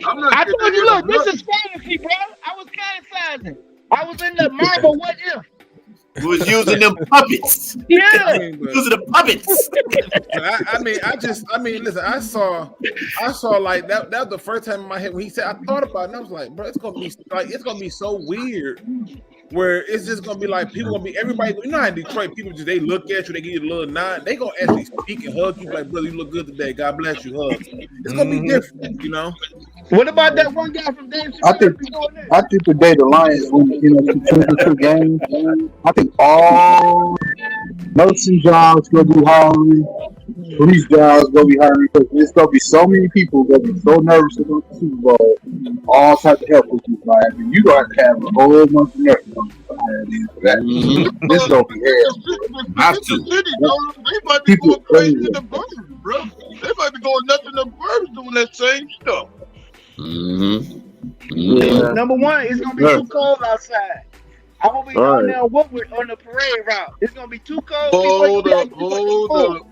The cold don't stop, man. The cold don't stop the suburbs from going crazy. No, it don't. It don't stop the suburbs from going crazy. Hell no. Hey, Banks, man, we can't take it on Woodward, man. We gotta take it on the Jeff, man. We gotta take it on Jefferson Ave. We gotta take it on the Jefferson Ave. I hate to bring it to you, bro. I hate to bring it to you, Hitman, but I'm gonna stay my ass in the house. You know, the more I think about it, you know, and I'm gonna stay my ass in the house. I hate to say this, but the more I think about it, if the Lions go undefeated, because that would be the greatest season of all time, and win Super Bowl, the Detroit Princes are gonna have to just go ahead and undock and take their ass on the other side. It's gonna be the Bible about to come out and drag out. Yeah. The Princes, they're gonna have to recover that Bobolo boat too. They're gonna have to recover that. Damn, they gotta dig that motherfucker. They gonna have friends on that can be with. Oh hell no! I'll stay far away from that motherfucker. Hey, it's gonna be different. But I will say damn sure get robbed on Mac and BB. I will say this: when looking at each game that's coming up down this stretch, like you just look at the schedule right now, and this is just me being honest. Where do you really see them losing at? Like early on, like for real, for real. I told you they're gonna go into the bye 8-0. I told you that. Again, is that possible? Yeah. Yes, absolutely. Absolutely. Possible. But the reality is this: you know, there are certain things that change outcomes. You know, injuries is one of them, right? Yeah. I'm pretty sure that they had high aspirations for the Jets, and then things got real when it got real, right? Yeah. And then when Karen Rodgers got softly tackled and hurt. But it wasn't a tackle. It was just, you know, No, it just popped. Achilles are just weird, man. Like, it's a muscle. Yeah. Like, people don't realize this. Your voice box a muscle. You know, your brain's a muscle. It's so many muscles in the body, and it stuff happens all the time. Like, you know, people have strokes and don't even know why they do that. So, Yeah, dude, I tore my Achilles in the military, so I understand. Shit. He probably wasn't doing nothing but So I understand. But when you look at the game, you talking about, like you said, the bye week is week 9. Maybe Baltimore. That's what I was thinking. Or maybe the Cowboys, but I don't think we losing to the Cowboys. I don't think we losing to Baltimore. We don't play the Cowboys until week 7. Probably the same. By the way, Cowboys, we are destroying the Cowboys this year at all. The game I want to see is going to be with the Chargers. That's going to be a shootout, boy. That's going to be a good one. Yeah. The Chargers. I don't know. Chargers just got spanked by somebody. Yeah, they lost to the Dolphins. They just Miami. lost to Miami. Tyreek Hill went retarded that game, boy. Yeah, they lost that game. Yeah. But yeah, man. But Luke G. I want to put this out there really quick then, because I got it. Like I said, I do got to get up kind of early, man. This is a good time to be a Lions fan. Like I said, I told people off rip, do not let the media deter you from the hype train. If you need some motivation, I'm the conductor. I'm gonna get you back right, because I think this if not now, when? There is no way around. Bless you. It has to be now, because everything lines itself up for you. You're going to go against the Seattle Seahawks at home. That should be a win. Falcons at home should be a win. Green Bay, I know everybody's all feeling good about Green Bay, but let's be honest, there wasn't a single thing that defense did good with the Bears, so that should be a win. The Panthers, I'm sorry, they so busy trying to feature Bryce Young that this ain't gonna go well. Tampa Bay, you know what I'm saying? I get it. They got Ty Bowles. Tell us how you really feel, Luke G. And they got ass butt crack. I don't see ass butt crack winning no fucking game. They need a running back. You know, we're going to have to pray for their running back. And then on top of that, they got their own little problems going on. So, like I said, just know, people, this is the best time to be excited for this team. And if you're not locked and loaded in on this team, man, then I'm with my man. I'm with my man Mike, man. You just go ahead and leave. Bye. Exit stage left. We're not gonna call the Sandman on you. We're gonna call bodyguards to toss you out on your neck, because you don't deserve to be here. We want real fans who care about it, and that's just the reality of it. Absolutely. Hey, how many people got to work and there wasn't nobody waiting on them? I couldn't find nobody when I got to work. If we would have lost, they'd have been lined up to say something. Yeah. Yeah, so it's just one of the things, bro, where you look at it. But it's gonna be a while. To me, yeah, everybody don't got to join me. I've always had weird views that people didn't get with, because I've never went with the group. I went with what I saw. It should be a very long time. At the very least, we should be 6-2 going to the bye week, or if not 8-0. Seriously, or 7-1. 7-1. Well, my thing is, Dan Campbell got the coaching staff to keep us grounded so we can go undefeated and win the Super Bowl. I'm just saying. Yeah. To keep us grounded. That loss, y'all don't understand how important that loss was in preseason. Absolutely. That shit locked them on. Trust and believe. And I'd rather lose in preseason than during the regular season. That's absolutely. why I'm don't be surprised if we go 8-0 into the bye. They are locked on. Absolutely. You know, we went 1-3 in the preseason, right? And the year that we went 4-0 in the preseason, we proceeded to go 0-16. And now you look at it now, and the reality is this: none of that stuff mattered. The preseason didn't matter.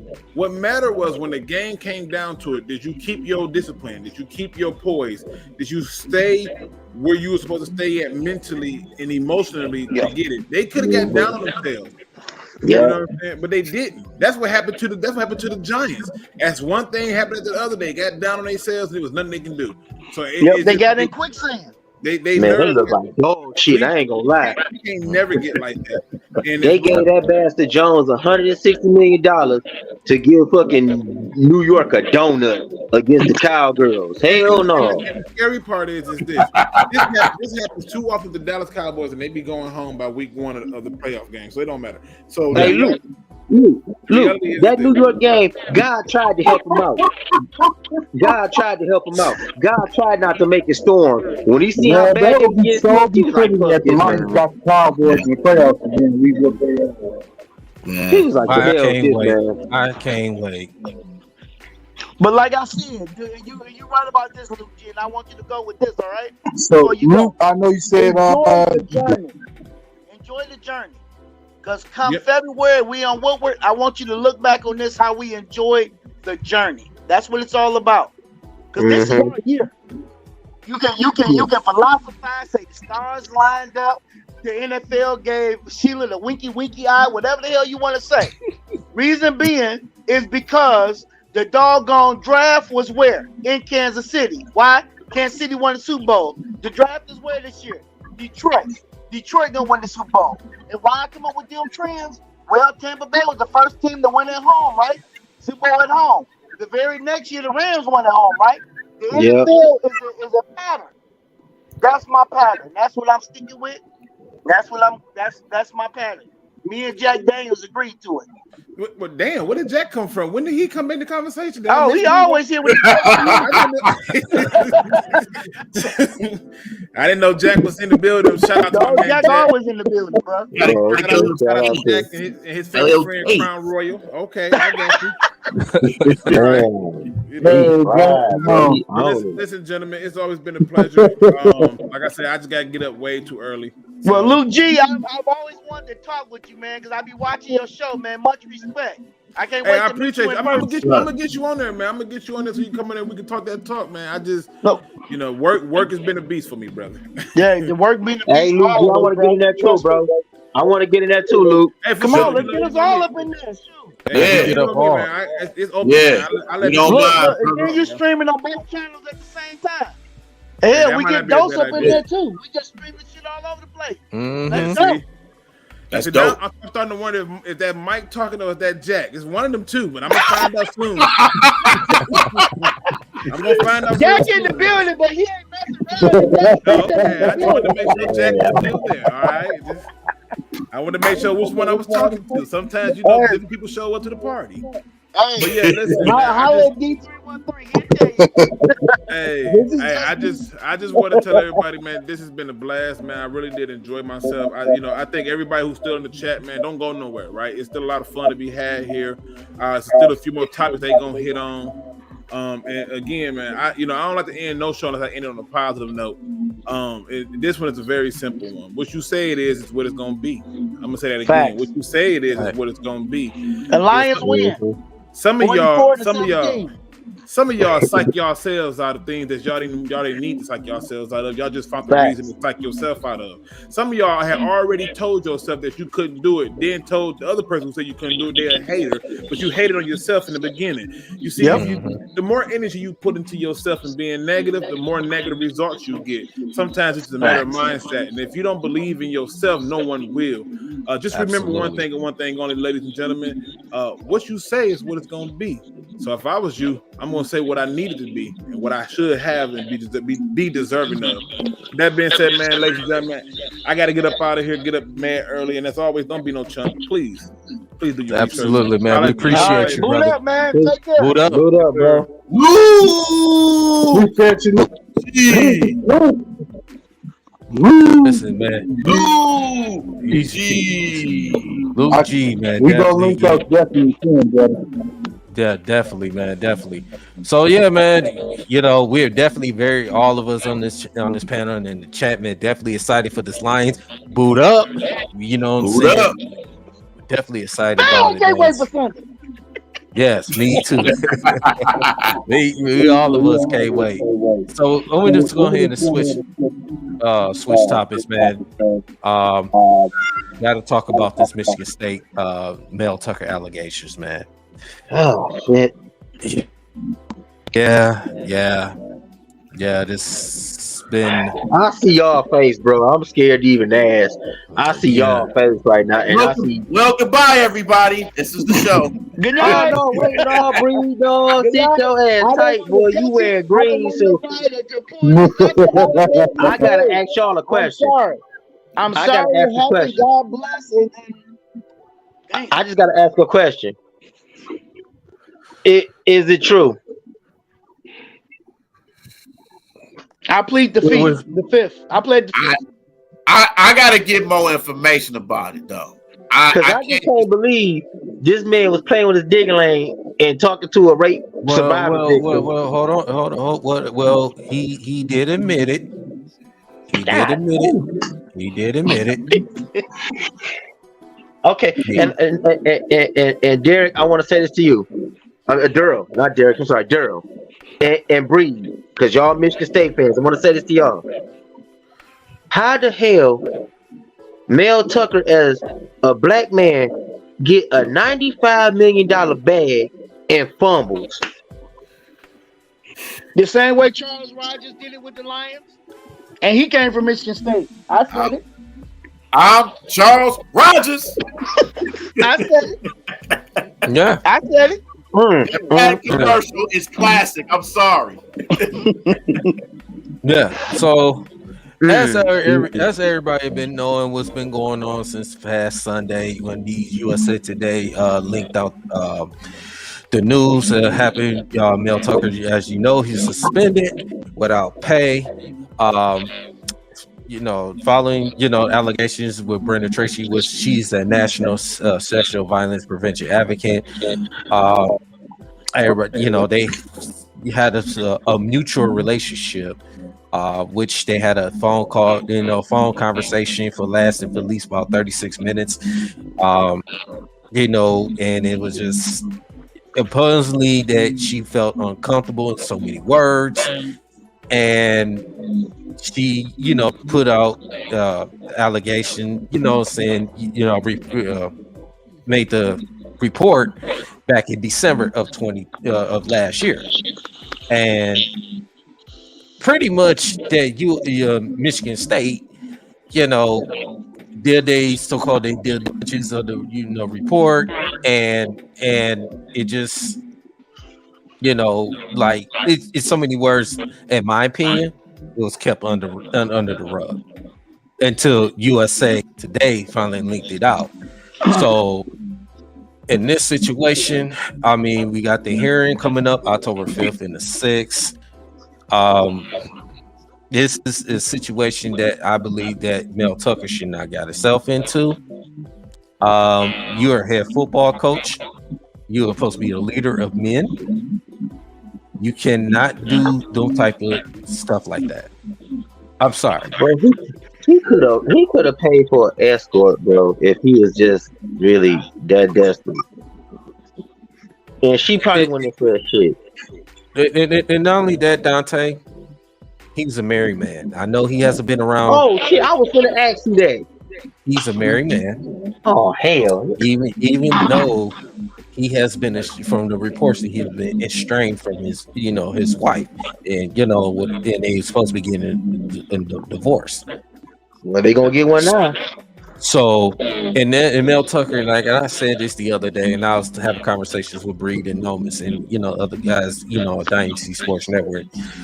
Mel Tucker, you're a married man. Why would you put yourself in a situation like that? Exactly. See, I didn't know he was married. Yeah, even if he wasn't married, you're still a head football coach. Exactly. Why would you put yourself in that situation like that, man? Yeah. You can't do that. You can't be a leader of men and trying to set examples for young men not to make the same mistakes, but you're doing the same thing. You're jeopardizing your program, you're jeopardizing your job, and you jeopardizing, your pretty much, let's say your marriage about to end, your livelihood. You can't do stuff like that. And that puts a stigma on your team too. Yeah.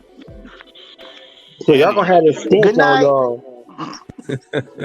Y'all gonna have this stench on y'all forever, like until I mean, it's gonna be there forever, bro. It's going. I mean, that sucks, bro. I had to find out for Hitman what happened. Hitman told me 313 Hitman. I didn't even know what the hell was going on. I just seen flash and news like Mel Tucker suspended. I'm like, for fucking what? I'm thinking he done did some illegal gambling shit is what I thought, and he got caught. I ain't know it was deeper than what it was. Yeah, well, that's a serious situation. Yeah, this is for Brenda Tracy regards her name being leaked. In regard to my name being leaked into the media without my consent, the timing of the USA Today column, I would like to offer some context in the background. So I'm just summarize this right quick. What she was saying: from the moment I filed my formal complaint against Coach Tucker in December 2022, my focus has been navigating and complete the school process without the involvement of the public and the media. Given the high profile nature of the case and the history of Michigan State pertains to other survivors of sexual misconduct, I entered process of the hopeful and also a healthy amount of skepticism. And as the investigation moved forward, the behavior and statements by Coach Tucker and his lawyer, Jennifer Belleville, made it very evident to me that I was going to need to defend and protect myself. So I volunteered. She pretty much volunteered, shared documents with USA Today. The story should be written and published at the conclusion of the school process. So she took it upon me. So she decided, wanted to share it with USA Today, and that's what all this, it came. It came. Okay, about. But now was that before her name was leaked, or was that after? Well, she decided to, send a leak it, after she made that complaint. She voluntarily did that. So she usually made the complaint to Michigan State. So then she decided to share that with USA Today. So for the Mel Tucker, his what he said about the allegations going on with Brenda Tracy's allegation harassment was completely false. And he's saying in so many words, the proceedings are initiated by Miss Tracy and devoid of any semblance of fairness of any matter of importance of the university. Hearing scheduled on October 5th and 6th is flawed. There's no other opportunity for the truth to come out. This is why I share some truth with you now. So this is Mel Tucker, what he's saying, on his end. So, but if he admitted to it, is pretty much he got his ass in a sling. Well, pretty much. It's not a good look at either way. Big Willie Styles, what's going on, brother? Yeah, that sucked, man, for y'all. I mean, and that really sucks because he's so far as I know, he's been a decent coach. So I mean, he came in, got Michigan State to turn around and do some positive things, and it hurts more for y'all because he's y'all coach, he's y'all leader, he leads these men out every day to war, and he's probably like a father figure to half these kids on the team, and for you to do that and to have that and to have these kids look, well, damn, that's like my father went and did some really complete idiotic bold stuff, and then I'm looking at him like, damn, well, Dad, like, didn't you say don't do things like this, or didn't you say stay focused, keep your head on straight, and that's kind of crazy, man. That's why I feel bad. Like, damn, man, like, like these guys looked up to you. Now you don't put a stigma on his team now. It's gonna pretty much make y'all look bad. It already probably does at this point. Yeah. So, damn, man, I'm sorry y'all got to go through that, man. I talked to Hitman, and he was embarrassed. He was truly embarrassed by it. Yeah, so this has been a tough situation. So as Harlan Barnett was the secondary coach. Now he's the new interim coach, and Mark D'Antonio has came back to the Michigan State staff. He's then going to be the assistant head coach. So, yeah, I saw that. So he's definitely going to Get these guys. Both of these guys are going to get these players to focus. We got a big game coming up against Washington, the number 8 team in the country, coming to East Lansing on Saturday. So, yeah, definitely. I want to ask you and Bree the question too. In the minds of these players going through this situation, this this story coming out and swirling around the time when they about to have one of the biggest games of their life. How do you think these guys are going to respond? Because that's a really mental thing. They got to try to really put this kind of in the back seat. I know they're not gonna get out of their head, but they got to kind of put it in the back seat and kind of like almost got to like forget about it and just go out there and try to play. I mean, do you think these guys are capable of doing it? Bree, I'm gonna let you go ahead and answer that. Absolutely. I think it's lucky that they playing this game at home.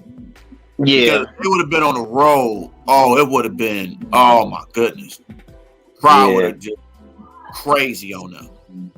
So I think this actually is going to motivate them to win. I think the crowd is going to motivate them, and I just think they just going to be as much stuff is going on, and I know they're going to be embarrassed, and that took them all out of the loop.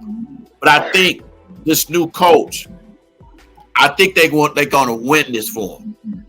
And I think it's going to be a motivation, not only for this game, but I think for the whole season.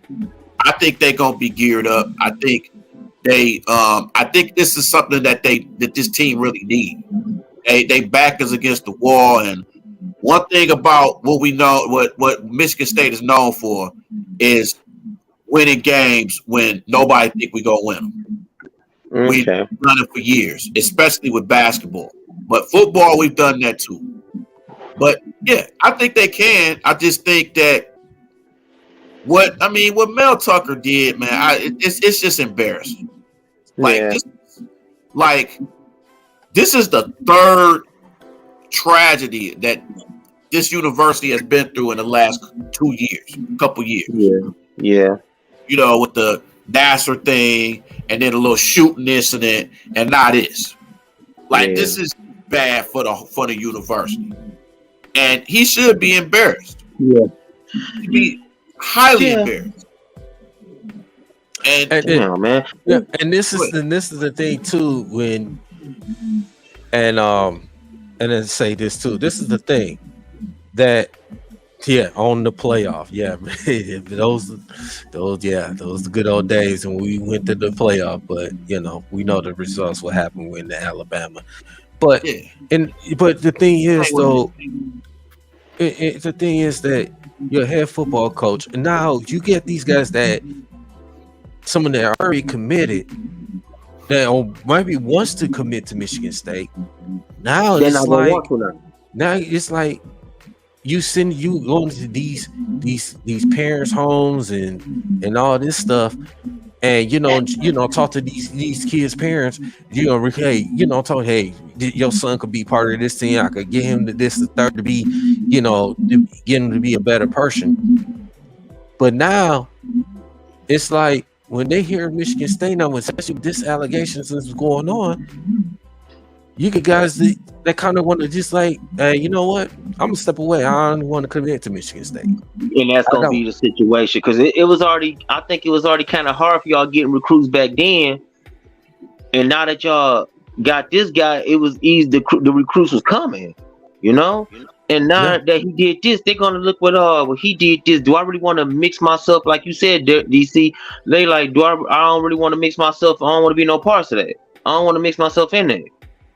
And that makes y'all look bad because y'all are true diehard fans, and I know because y'all defend these motherfuckers all the time. Anybody step out of line against them, y'all on their ass. For sure. You know what I'm saying? But this makes y'all university look bad. Like you said, it's been 3 tragedies in the past 3 years. Yes, sir. So it's like, come on, man. It's like, damn. And I'll be feeling bad because it's like y'all can see the light at the end of the tunnel, but it's like with these certain situations coming up like that, can y'all really get to it?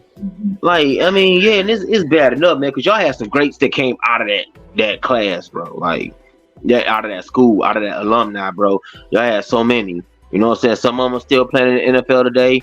Some that went to be probably CEOs, probably went to own something, probably took over daddy business, whatever the case may be. This guy makes y'all school look bad, and that's why I was saying back in the beginning of this, y'all gonna always have that stench, that stigma on y'all. Yeah, Like, and yeah, Nomus, fell asleep, dog. Oh, Nomus, give you a little intake right quick, don't man. play. Don't y'all play me. Don't y'all play me. Whatever. Go ahead. No.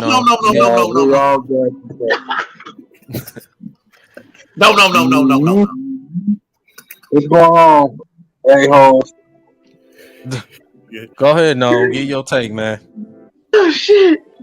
Yeah, the thing about the Mel Tucker thing is, it's just not. No! It's just not a good look. I swear for God, it did not have cut out.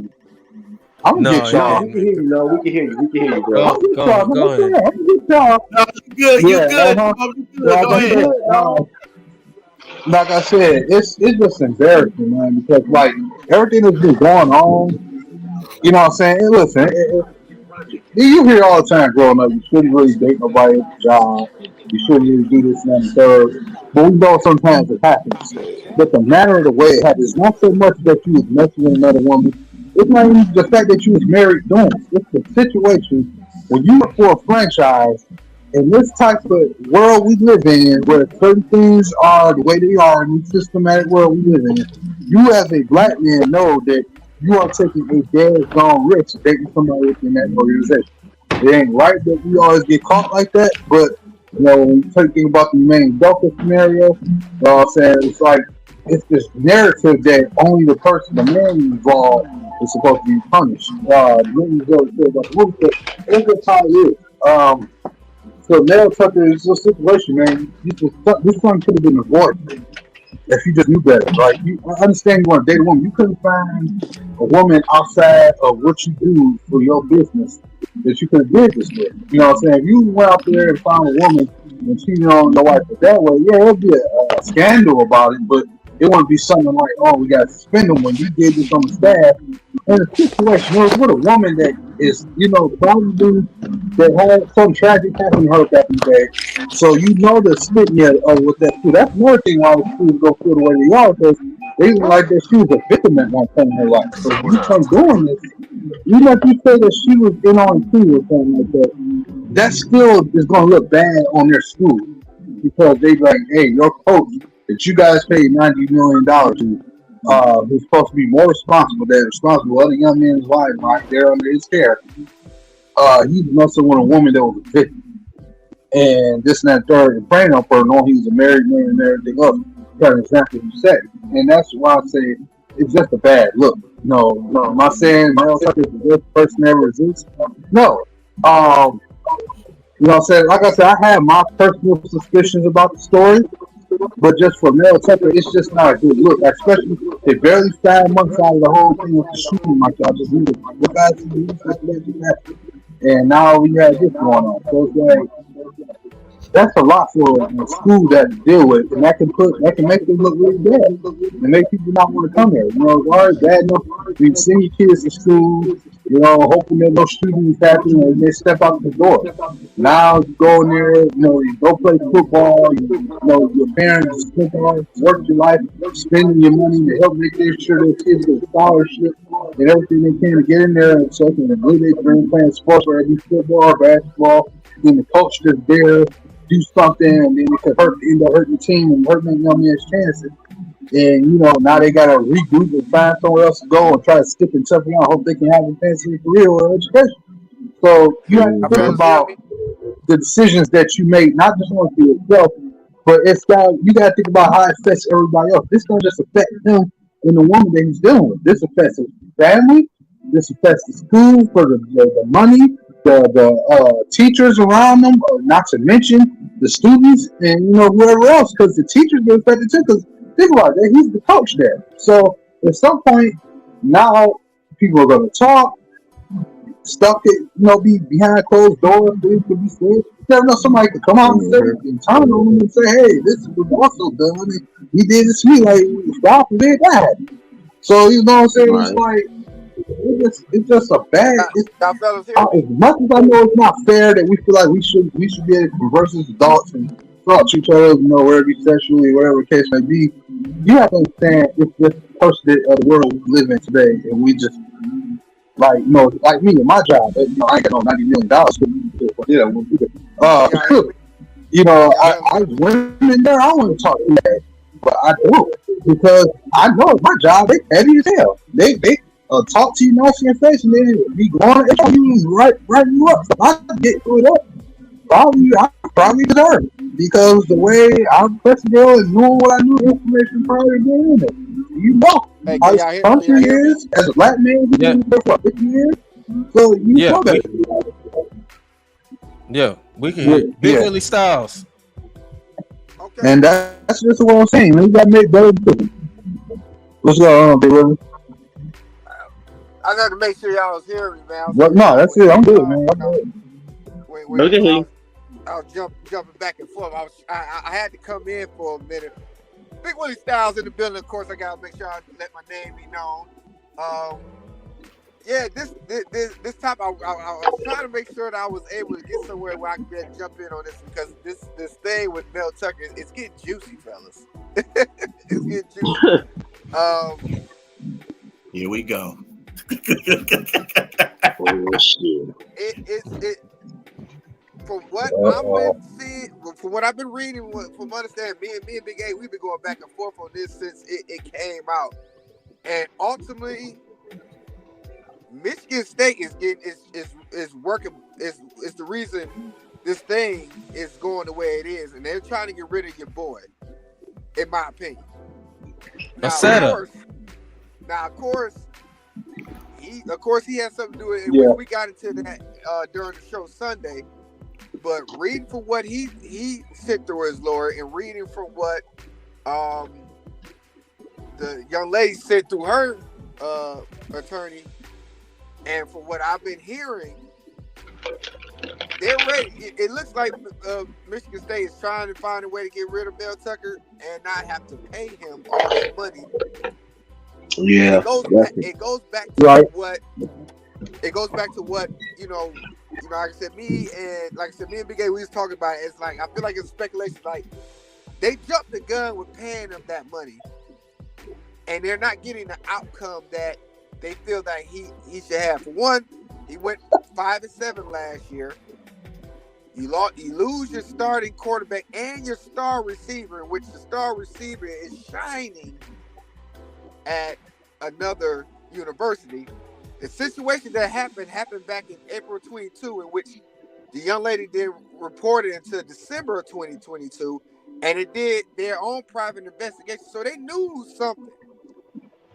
So for me, reading what she said, and when she said she didn't want it to come out, and what Mel Tucker was saying, one of those trustees leaked this information. Just so that he can look back in the public eye and make it so bad that there's no way that he'd be able to be on the sidelines going forward. Okay, Big Willie Styles. Let me ask you this, dog, because you got a good point. But my thing is, you got to look at all the black guys that's been getting bags. You got to think all the way back from and he got a big bag. He got 95 mil, right? Right. Mm-hmm. Yeah. Okay. So I go back. This goes back to what DC said. He, as a coach, as a leader of this MSU football team, he should not have put himself in that situation. No question. At all. He should have looked at, if he was gonna put himself in that situation before he stepped in that situation, he had to draw this big board that says, "My family, my team." No question about it. No question. The school. And I agree with that. And that's something that we talked about Sunday too. Is that we don't have that same prestige as any other coaches. Not even just coaching, but in politics and everything where a black man has leadership of being of a head front. We don't have the same Mm-hmm. views as the others, unfortunately. And he Right. knows, we all know that we can't do what the others do. Of course, there's other coaches Exactly. that got sex scandals going on, but we're not them. So yeah, of course, I agree with you in that situation. What I'm saying is that what he did allowed them to do what they were wanting to do already, because they're feeling like these teams. I mean, look at it. They're not having a great recruiting class. Last year, they didn't end well. They lose their star players primarily from last year. They're feeling the pinch. Like, we're paying them all this money. And I feel like I felt reading through the lines, I don't think all the trustees wanted him to get that contract the way he did. Yeah. And now they got a legitimate reason now. And that's like, if they really wanted him, they would not have leaked that information. Exactly. Because look at the situation with the guy from Boston who was coaching Boston. He got caught in a scandal. And it's looking like, bro, your wife is Nia Long, bro. Exactly. What are you doing? But the difference between him and Mel Tucker is the fact that Mel Tucker's contract was guaranteed. Yep. They needed a reason. They needed a reason to get him out of there. Yeah, that sounds like a scandal situation. They can't fire him and not pay him. They will have to pay him. They wasn't going to do that. Now they got something where they say, hey, we can work out a buyout, because they technically can't fire him if they don't find nothing in front of the investigation. Because per the investigation, the Title IX investigation they had, they're saying that him and the young lady, of course, had a mutual personal relationship. So that was already established, which puts her credibility up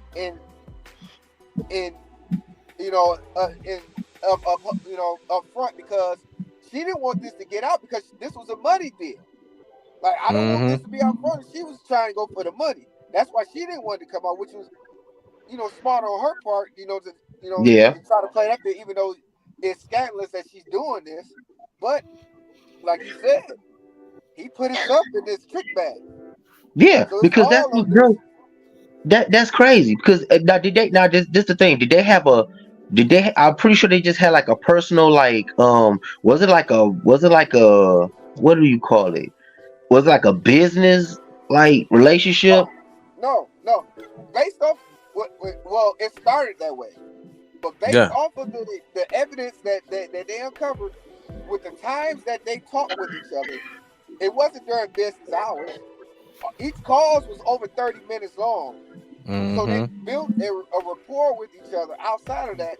On top of the fact, and this is where, like, I lean towards Mel Tucker telling the truth, because the fact of the matter is, like I said, she said the situation happened in April, but she didn't come to the university or come and put this request in until December. Okay, now let me ask you a question. Because she put that in so late, you say it goes back to what you said, it was like a money situation. Yeah. Now, do you think, like, with that situation happening, do you think he said something, like, kind of like threatened her or something and made her like? I feel like he was breaking it off with her, because if you look at the reports, she was scheduled to come back in July of 2022 to come back and do another one of her seminars, but they ended up postponing it. And what he was saying, like, she was bad mouthing like other schools, they put the Jim Harbaugh situation in there, and then he said that she said something about his wife. So I'm assuming he was trying to break that off with her, and she didn't like it. Now that you ain't getting to the bag, which coming back to state, now you want to say something 6 months later, and then the investigation showing that y'all didn't have something mutual. It wasn't a sexual harassment thing. So I'm on his side with that, but with him admitting to doing what he did over the phone when he went to, whack-a-mole on the phone with her, that makes it a bad look for him in regards to the eyes of, the school and him being the head coach. And I believe that's what I believe he's gonna lose a case because of that. Well, I don't think he's gonna lose. He's not gonna lose the case, but he's gonna lose the case in public opinion.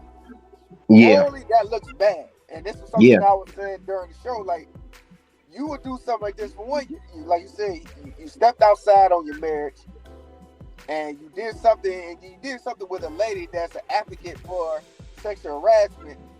How is me as a parent would I trust you with my child, and you put him in this predicament to where you're not going to be there? He's not going to be able to coach anyway, because no parent or students or staff is going to be able to trust and look at him on that sideline again. Nope. Yeah. So that's what hurts. That's what hurts the school, because that's what I was telling DC, and that's what I was telling New Breed, because these guys are Michigan State fans, and it really makes the school look bad. Like nobody's gonna want to go here. Nobody's gonna want to go. They're gonna be like. And outside, like I said, outside of us clowning, you know, saying State, you know, of course, Big Willie Styles and us on the other end, we big Michigan fan, but this is something this is different for me, because like I want to get to the gist of, you know, the ceramics of this whole situation of who do you believe? You know, we're facing in this world, like I said, it's even outside of a sports thing. What this is, because it's like, you know, we're going through this thing where it's like, do you trust all women when they say something happened, or do you wait for the evidence to come out and say who's who? Yeah, and it's a divide right now, because most women, once this came out, they was already gonna believe the woman, and then with Mel Tucker, he told his truth. Are you gonna believe his truth, or are you gonna believe her truth? And that's where we're at with this situation. Yep. That's why I say this is a little deeper than what it would normally be, because like he said, like this is his reputation. Like, yeah, I may have stepped outside of my marriage, but what we did was mutual. But she's coming back and saying it's harassment, and then like you trying to keep it on the hush. Why are you trying to keep it on the hush? That's the thing. That was the thing. Why are you trying to keep it on the hush so long? Then all of a sudden you want to decide you want to wait, and then to say something later on. Right. Yeah, but then it's still like it goes back to what we said. He put himself in that position. He should have known when he got involved with this woman. Yeah, we get that.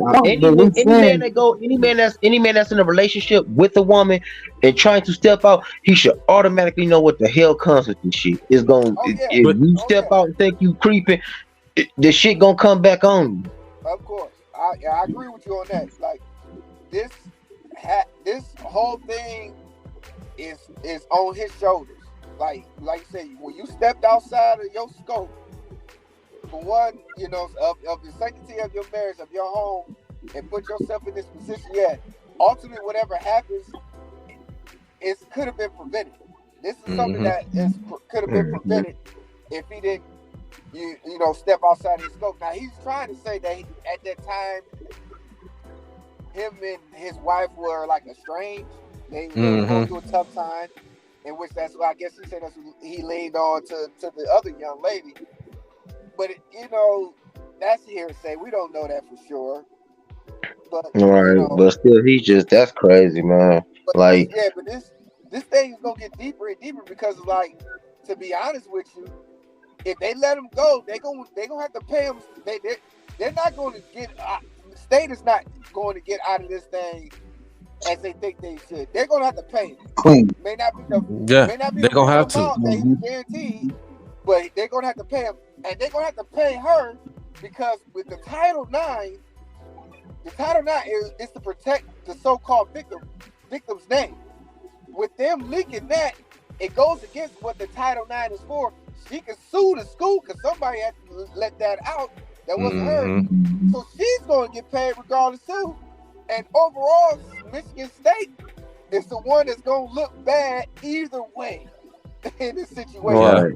Yeah, but just the thing. So is it? Ain't it something in the contracts in the code? I don't know. I ain't never seen a contract, but ain't it something in that shit that'd be like if some crazy shit happened? Yeah, if he's like found, this. If he's found, like would the contract be voided? Like where they don't have to pay him? Yeah, if it's found that he did something against like the code, it's like a code of conduct. Okay. And that's what that's what this being leaked is showing. But because they did the Title IX investigation and showed that it was a mutual thing, and they have a hearing, it wasn't supposed to be leaked. This was supposed to be handled attorney. The most that would have more likely came from this is that he probably would have faced a suspension. But So now he could possibly lose his job if he's found guilty of this whole thing, and he already suspended, so he could lose his job, possibly lose the contract he had. He already lost his wife. He gonna have to pay this girl. The school gonna have to pay her, and then he gonna have to pay his wife because how long they been married? Long enough. Yeah. Shit. Yeah. Long enough. But So he out of pocket both ways. He got to pay the wife, this chick in the school. He got to get the school the money back. But that's why he's fighting through his attorney, because what is found is like it's morally wrong, but it's not against the code of conduct. If he's not found that if he did the sexual harassment like she said he did, and they found him guilty on that, then yeah, they got a plausible to fire him. But what he's saying is what happened was mutual, even though it's morally wrong. It's not cheating on your wife is not gonna get you fired from your. No, hell no. You can ask Urban Meyer that. They ain't gonna care about that. They caring about the harassment. The sexual harassment is all they seeing. That's all they caring about. Right. But what it is that because it's leaked and the image of the fact that because of what Michigan State's been going through with sexual harassment situations over the past 10 to 20 years, it's not looked good in the public eye. The fact that he could win this case, but the matter is that the staff, the kids that go to the school, the parents, everybody's not gonna want him to be standing on that sideline.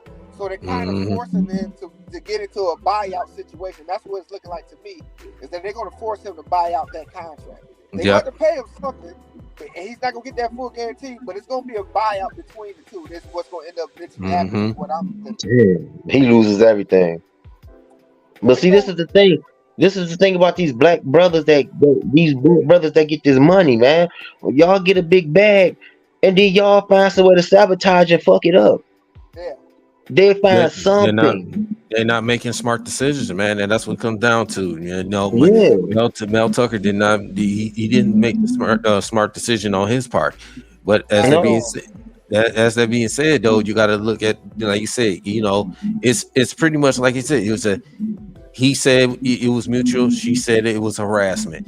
So now let's see who has, if she has the evidence to prove that it was harassment, then they're gonna take her side. If he proved that it was mutual and he has proof of that, they gonna take his side. He better have kept them text messages of like Big Willie said, it's probably just gonna be a buyer. It's like a setup. It's a setup to get this man out of here. With the investigation that they had, with the Town Down investigation they was able to get the phone records to see that they had mutual conversations over 30 minutes long, and it was during like late night hours. The text message situation that would have cleared things up, but from what I was reading, they said that both him and her deleted those text messages, which is smart on their part, because if you're cheating, you're not going to want to have that type of evidence. Exactly. True. But if they still got the phone, but if they get the text phone things, they can still get them, can't they? Yeah, if it comes to that point. But that's why they was trying to do this up, on the hush, like undisclosed, because now it's going to really open up an investigation, which they can be able to, technology-wise, if it gets to that point, they can pull those messages. And she's gonna be hit from that, because it's gonna prove what he was saying. Like, yeah, we texting and talking amongst each other. So and that's why she it was a money pull for her. But from a Michigan State point of view, it was an escape route that they needed to be able to get out of that contract that they gave Mel Tucker. Because I truly feel that's what they're trying to do, is get out of that contract. It sounds like a Bill Cosby situation. When Bill Cosby was sitting up there trying to buy NBC, when them people found out he was trying to buy NBC, they was like, bullshit, we need receipts, because Bill Cosby had the money to buy it, and they was like, oh no, he's not gonna do that. But just like Bill Cosby, I mean, in this situation, Bill Cosby and Bill Tucker, they put themselves in this situation the way they can get jammed up. Yeah. So it's but see, that's the thing. But see, I gotta kind of defend Bill Cosby on this one, and it's the reason why. y'all, all these women that he claimed he did that to him, y'all automatically knew on point from standpoint that this man was a married man. Period. Y'all knew that walking into that room with him, meeting him. Y'all knew that then. Y'all knew that going in that room. Y'all automatically knew what y'all was dealing with. This man's a married man. But Yeah, again, Dante. that's accountability on them. But the Yeah, it don't. Right, you is right. that- It don't. No, is it the fact doesn't. It doesn't. that he's a married man that Man. has more to lose than them. Right. Exactly. Right. He has Right. more to lose than them, man. He knew what he was doing Yeah. going into there, hitting them with the Quaaludes and everything. He knew what he was doing. Mm-hmm. Yeah. So, Yeah. but when you try to play them games, because he did what the others did, but you're not like the others. As much as he thought he was on the other side, they humbled him and said, "Listen, you're not like us. You can't get away with what we get away with." Same Yeah. thing with Mel Tucker, brother. You don't have that color hue to be able to get away with what they can get away with, and this is why why you're going through what you're going through. It's a downfall for, like I said, for black coaches, because we're trying to get rid of this stigma that we can't coach at the highest level. And it's not only did he coach at one of the highest level, but he's one of the highest paid coaches in the NCAA. Period. Mm-hmm. A lot of people, the other hue, don't like that. We know that they don't like that, and he just gave them. He just opened up that window for them to pour out some nastiness that could come from this. That it's gonna be crazy. But I gotta go, fellas. I just had to hop in, man, get my 2 cents. I was waiting for y'all to jump into this topic because I wanted to come in and get my 2 cents. I'm about to hop in the comments, man, but I appreciate y'all for letting me come on. Listen, if you guys tune in, make sure y'all guys tune in Sunday. We'll be back on course Sunday. DC gonna be in the building. Dynasty Sports Network in the building. Big Willie Styles, and go blue, fellas. Go blue. Yeah. Well, thank you, man. Thank you, man. Hey, DC and Bree, man, I do feel bad for you guys, man, because y'all both are diehard MSU fans. Shit. My girlfriend, her family, all her family is MSU to the bone. I'm talking about both. I'm talking shit, even probably baseball, if that shit even still going on, they in it. So I feel bad for you guys because, I mean, he was a leader, man, and that hurts when your leader does something so boldly. And at the y'all going in at the top of your God, what's up? He walked right in. We got Sergio in the building. Sergio, what's up, brother? What the what? We got Sergio in the building. Sergio in here, bro. Oh, wait a minute. No, we got Sergio. Yeah, we got to hear from his point, man, about this because you unmuted. Go back. Yeah, Sergio, you got to unmute, bro. Yeah, you got to unmute, sir. You got to unmute. You unmute. Got it. Okay. Hey, listen, don't hit me with more political stuff. I was just on Fox News the other day. Don't hit me with no more politics. I saw the clip on that. We got to get your take on it. I do politics once a month. Sergio, we got to get your take on this, bro. Like with this Mel Tucker situation. Because all right. So I'm assuming all you guys are Michigan State guys, since you guys are from that area. No, they are not me. Okay, who do you root for? I'm a tweener. Okay. So, when I read that story, I had a big issue with that. I think the first thing that jumps out at me is, as an employer, how are you going to control a lot of the stuff that goes on in my personal life? Number one. Now, we're not going to sit here and condone any type of misogynistic things. That's not what this is about. What this is about is understanding that based on what we read, right? Because we don't know what went actually on. But if that was my daughter, or that was in that situation, and some guy is, pleasuring himself on the phone like she claims he was on the phone, not next to you on the phone. How about you just hang up? How about True you just that. hang up? True. And True then- that. True that. And so these were all things that I found an issue with this stuff.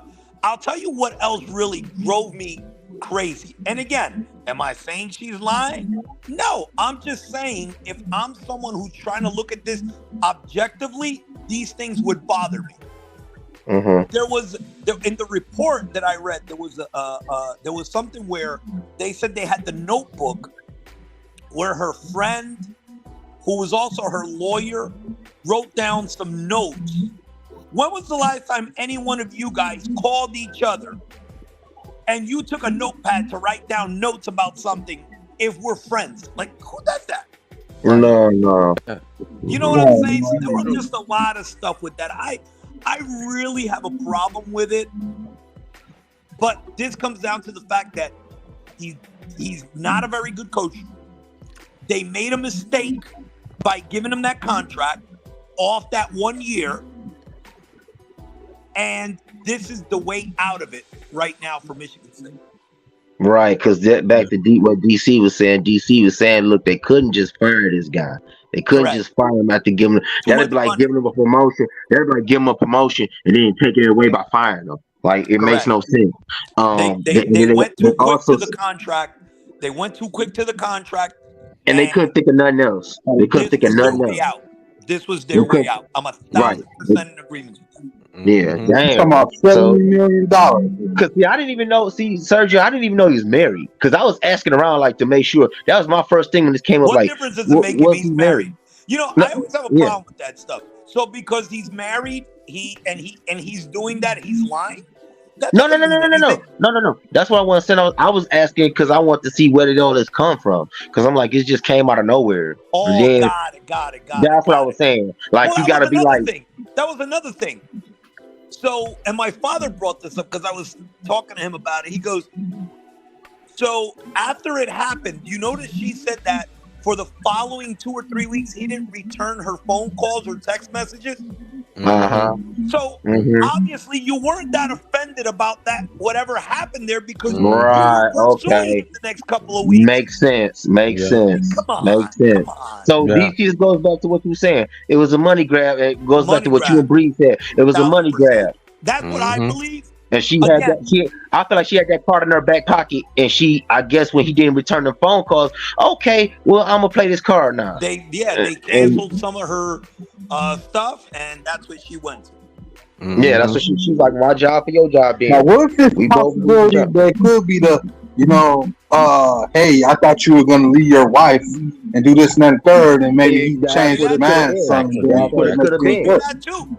Could have been that too. But at the end of the day, it's still wrong. Yeah. At the end of the day, you can't. As like I said earlier, Mel Tuck, you cannot put yourself in that situation. Exactly. You cannot. At the end of the day, you agree that a lot of. Go ahead. You're a leader of men, not just a football coach. You got to these young men a lot of them don't even have father figures in their life. You trying to teach them the right way. You going to these parents' homes and talking to these parents, recruiting them, getting on this team, talk to these parents in their living room, and they commit to Michigan State on that football team, and then they turn around, you teaching them not just about coaching about football, you coaching about life in general, and you turn around, you putting yourself in that situation. How you're not setting an example for these young men. DC, you know what? I'm gonna disagree with you, and I'm gonna tell you why. If he would have done something criminal in terms of fondling her, touching her, whatever, I get all that stuff. But I would tell you, I would venture, I've coached 30 years, high school and college. There's a lot of immoral things in my life. I'm not even going to speak about anybody else. There's a lot of things that I can personally tell you I've done. I don't think I'm a bad person, and I don't think I'm a bad role model. But I do believe that in life, we all do things in the moment that we deem necessary for our happiness. And so I'm not going to castigate Mel Tucker for trying to maybe satisfy his male emotions. I don't know, for lack of a better term. I don't think that makes him a bad person to his players. No, I'm not saying I'm not saying He's not saying that. No, I'm not saying he's a bad person. I know he's not a bad person.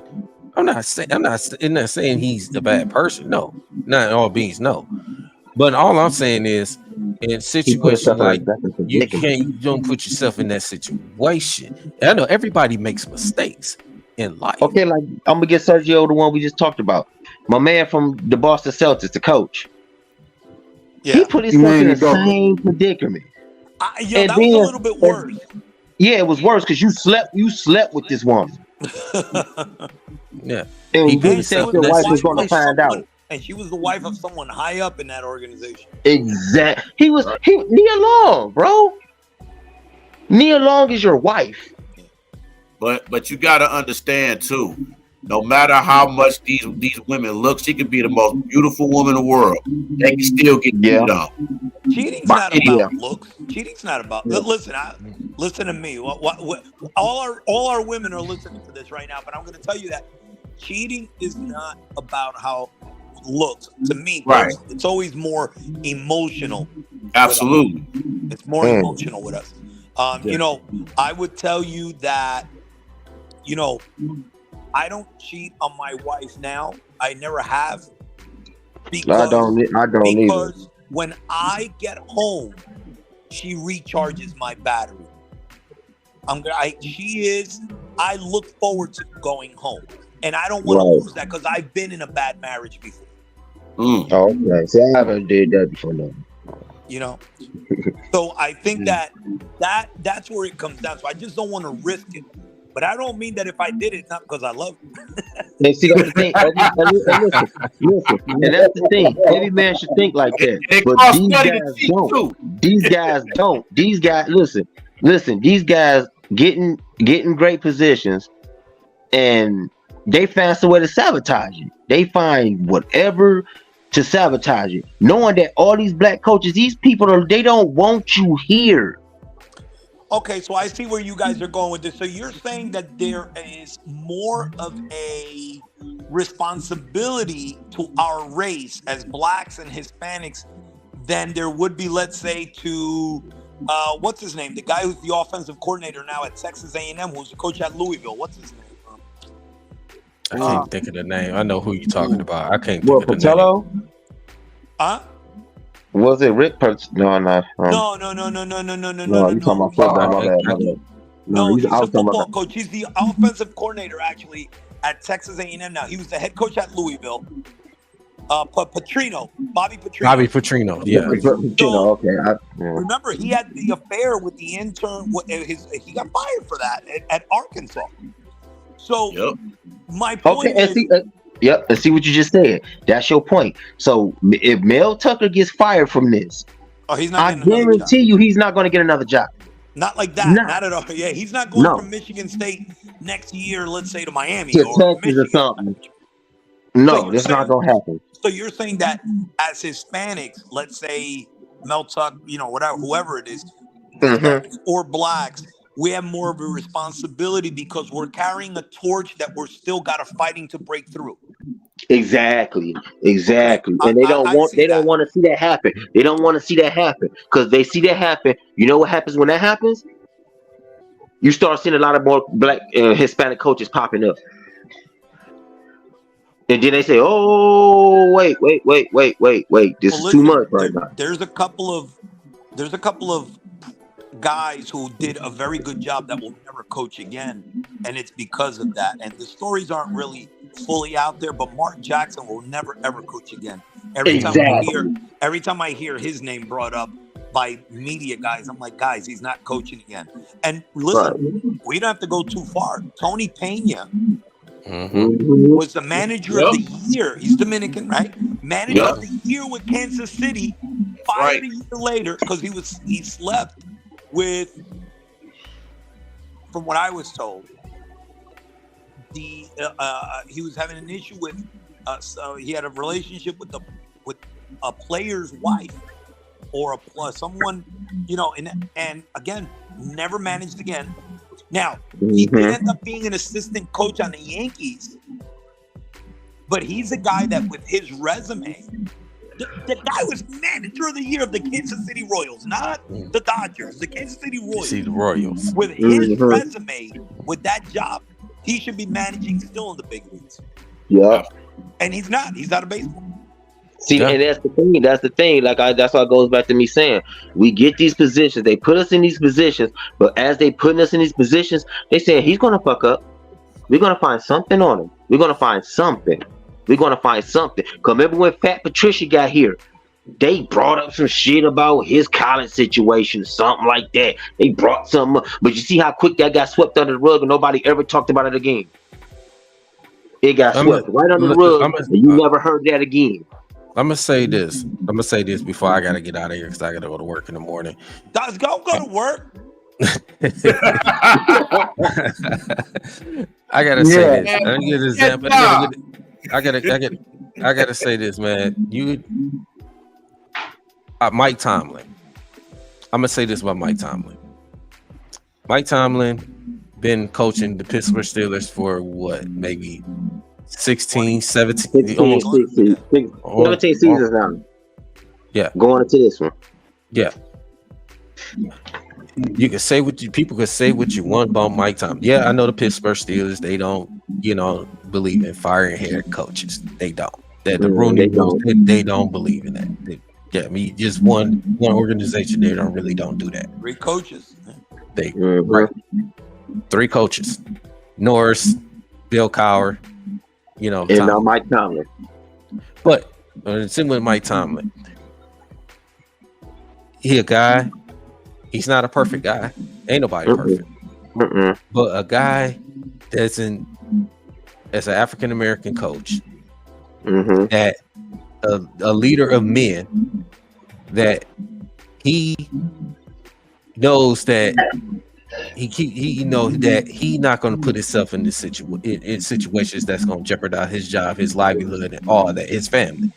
And I condemn him for I congratulate him for that, because the type, like you said, especially as African Americans, as males, or we get watched more. Exactly. They want to see they see one, they want to see one or a couple of mistakes that you did, especially as African Americans. They want to get you out of here. Yeah, they want to get you out of here quick. But DC, I think him, just like a couple of other hand-picked coaches in the NBA, and I would have to sit here and have to point them out. Maybe guys like Lenny Wilkins when he coached. Those guys would get a second chance, and I'm going to tell you why. See, I believe the reason a lot of minority coaches don't get hired, now more so the black coach when it comes to this, because the Hispanic coach really is only a baseball thing. It wouldn't be the other sports. I believe the minority coach does a great job in coaching the game. What he does a poor job in is actually being able to articulate as a CEO verbally. We're still a little too neighborhood the way we communicate. And these franchises are billion-dollar businesses. And you're going to make a guy who can't really speak proper English the head of your the CEO of your company, the face of your company, whether we like to admit it or not. The players are black on the field in football and basketball, but the money comes from the white people in the stands. We have to appeal to them also. You can't do interviews. Did you see the interview the kid from the Jets did the other day after he scored that touchdown? I didn't even understand what he was saying, and I grew up in Newark, bro. You can't even understand what's up. That's the reason why the guy that was with the Chiefs, what's his name? He's the assistant now in Washington. Eric Bieniemy. Eric Bieniemy. That's the reason why he doesn't get a job. I'm telling you. Too hood when he speaks. Not football. Got nothing to do with football. Exactly. Sometimes you gotta. You gotta be able to. Hey, man, you have to be able to change it because you're selling a product to. You gotta be able to. people that You don't gotta be able to understand our adjust to them. culture. You gotta be able to adjust to them. Yep. And then that's it is like with Mike Tomlin, with him to be coaching for so long. I know, like I said, we already know how Pittsburgh Steelers are, how that organization run, the Rooney Rule. You know how they are. They don't fire coaches. They But don't. They don't fire coaches, but he's also very professional. He's professional with it. That's what I'm saying. He's classy with it. He's classy with it. You ain't gonna if he he's probably bring grew up that, in the worst ghetto in the world. but He probably grew up in the worst ghetto in the world. Correct. But but then if he want to talk hood stuff, he's not going to do it on camera. He'll do it Right. on the football field with the guys. You're doing The exactly. same way, guys. I grew up in an inner city in Newark, crying Mhm. everywhere. Okay, my mom lived in the Bronx. I was all over. When I gotta be hood, I'm hood as hell. But I Mhm. can't go on TV speaking like I did with my. I can't do that because I have to sell No. a different image to the people that are paying to listen and watch. And whether we like it or not, as minority men, it's a factor. It's a factor when you factor in that if you're watching an NBA game, you guys go to an NBA game, the 10 guys on the floor are black and the 19,000 on the stands are white. Mm-hmm. That's true. Yeah, absolutely. Like Kobe. Why was Kobe Bryant loved so much? Kobe Bryant grew up in Philly, but he had to really, really, really change the way he went about things. And as you see, he gained so much respect. And look, I used to hate Kobe Bryant. I'm gonna tell you, but I became a big Kobe Bryant fan over the years because he showed me, bro, what can you hate about me? What really can you hate about me? And I want to say this too. Even though I'm not the biggest LeBron fan, but look at LeBron James. You know how he's professionalism on and off the court. Never You been know, in trouble. I never hate been in. LeBron. Can't Yeah. stand him. I think he gets No. in everybody's business and he's always looking to jump on some other team. I even heard he's trying to put some team together for the Olympics. Just go and play on the team that's there, bro. He's Right. always got to have some game plan. But what? But I agree what? with you. 20 plus years in the league, never in trouble. Never in trouble. So Mhm. Never. Nomus, Bree, Sergio, Yo. Dante. Guys, I gotta get out of here. Gotta get up in the morning. Y'all hold it down. Sergio, it's good that Hey, man. it is good Great to seeing have you. you. Good seeing you, man. It's great to have you back, man. It was a big surprise for all of us, but we're glad to have you back, man. Yeah, we've been asking about you, man. Hey, if Mhm. Detroit wins DC this week, because I picked them as one of my overs in the in my season picks. If they win this week, I want you to pop on the show with me next week. Do about a 10-minute spot on them. Bad. Okay. Okay. Sounds like a deal. All right. Okay. Well, Yeah. shit. And then We if they on. go Hey, am I 4-0, right? then Am I if they right? go 4-0, then we'll go to the next. We'll get you all on. I'm gonna say, am I invited? Heck, yeah, I would Yeah. definitely come. Because I gotta Yeah. ask you a question, Sergio. Did you really think the Lions was gonna beat Kansas City last week? Yeah, well, I didn't think they were going to win the game, but I did think they would cover. I think it'd be a better game than they were. See, I don't think Kansas City is going to be that good this year. I picked them as an under 11.5. Ooh. So yeah, so I just don't think they have enough offensive weapons. They're a one-trick pony offensively with the tight end, and the tight end's not in the game. Yeah, I think they're going to struggle. Last year, they did it with smoke and mirrors. They were very fortunate to even beat Cincinnati and get there. I'm not as high on them as some people Okay. might be. Yeah. Cause boy, And I I say love the so. Lions this year. Okay. Think, especially because the NFC is trash in the quarterback position. So Goff to me is just as good as anybody. Okay, Yeah. Sergio, one more question. Go ahead. What's your Super Bowl prediction? I picked, honestly, it's crazy. I mean, after week 1, I still think it's going to be the 49ers. And yes, I know, even though I'm a Cowboys fan, I just don't trust Dak Prescott. I never have. I would say 49ers. I wish I could say the Chargers, but the coaching there is terrible. I'm going to say 49ers, and I'm still going to go with Buffalo. Okay. Even though they suffered a crazy loss to the just end of season. Yeah. Well, I got this. I'm gonna tell Sergio this. Go ahead. I got the Eagles going back. I got the Ravens going to the Super Bowl. I got the Eagles going to win it. That's a weird matchup. I like that. I mean, that's look, weird, yeah. I think I don't. My problem with that is picking running quarterbacks is always a crazy one for me. I'm not a big Lamar Jackson fan, but you know, and you know, it's interesting. Remember, bless you. The NFC East has had a different champion 20 consecutive years. Mm-hmm. So the Eagles are going to do it. So history tells you the Eagles are not going to win the division. History will tell you the Cowboys are going to win it this year, which means if the Eagles do that, they got to come from the 5 or the 6 spot. I don't know, man. The Cowboys threw up a fucking. They gave Buffalo an ass whooping 40-0, bro. The Giants, my bad. The Giants, I watched that game and I was so embarrassed, bro. I was sitting here like, I ain't even a Giants fan. Hell no, I'm a Lions till I die. Got it.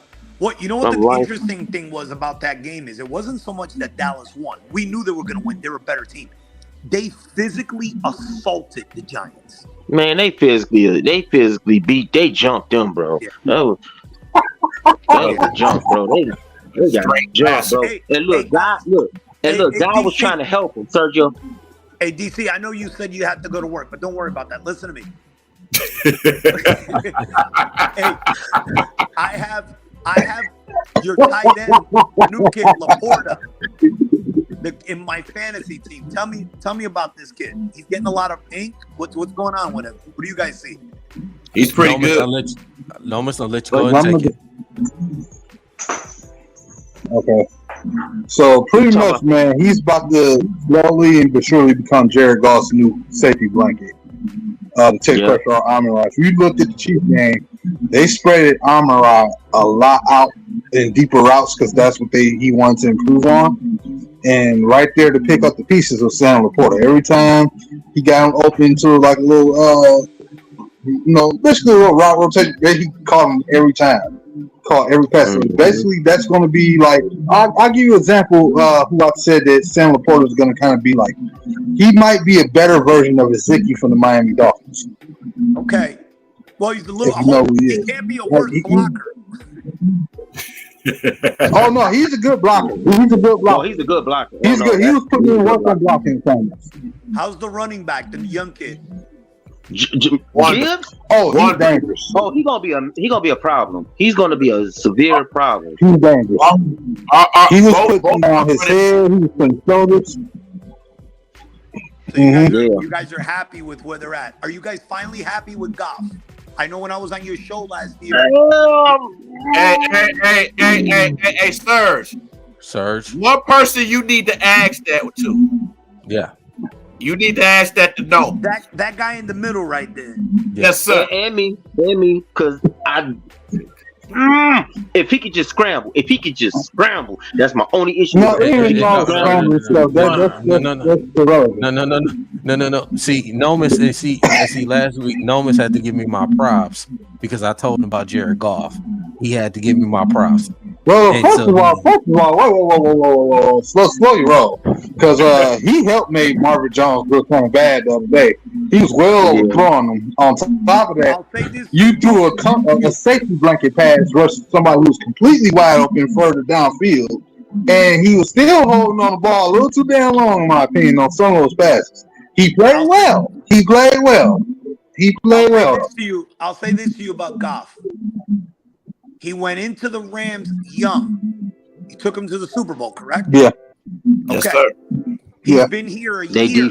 He's been here a year, and you're already the favorite to win your division. Okay, but this is my only problem with that. I'm not saying he's Joe Montana.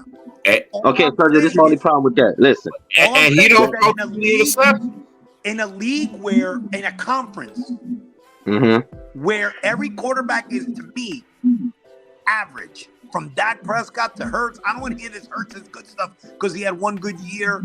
Birdie, everyone is average. He's just as good as everybody else. It's Okay, one this other. Mar- this Is Mar- one other stat too. Is Jared Goff has not thrown. He has not thrown an interception, and 350 as of currently right now 359 pass attempts.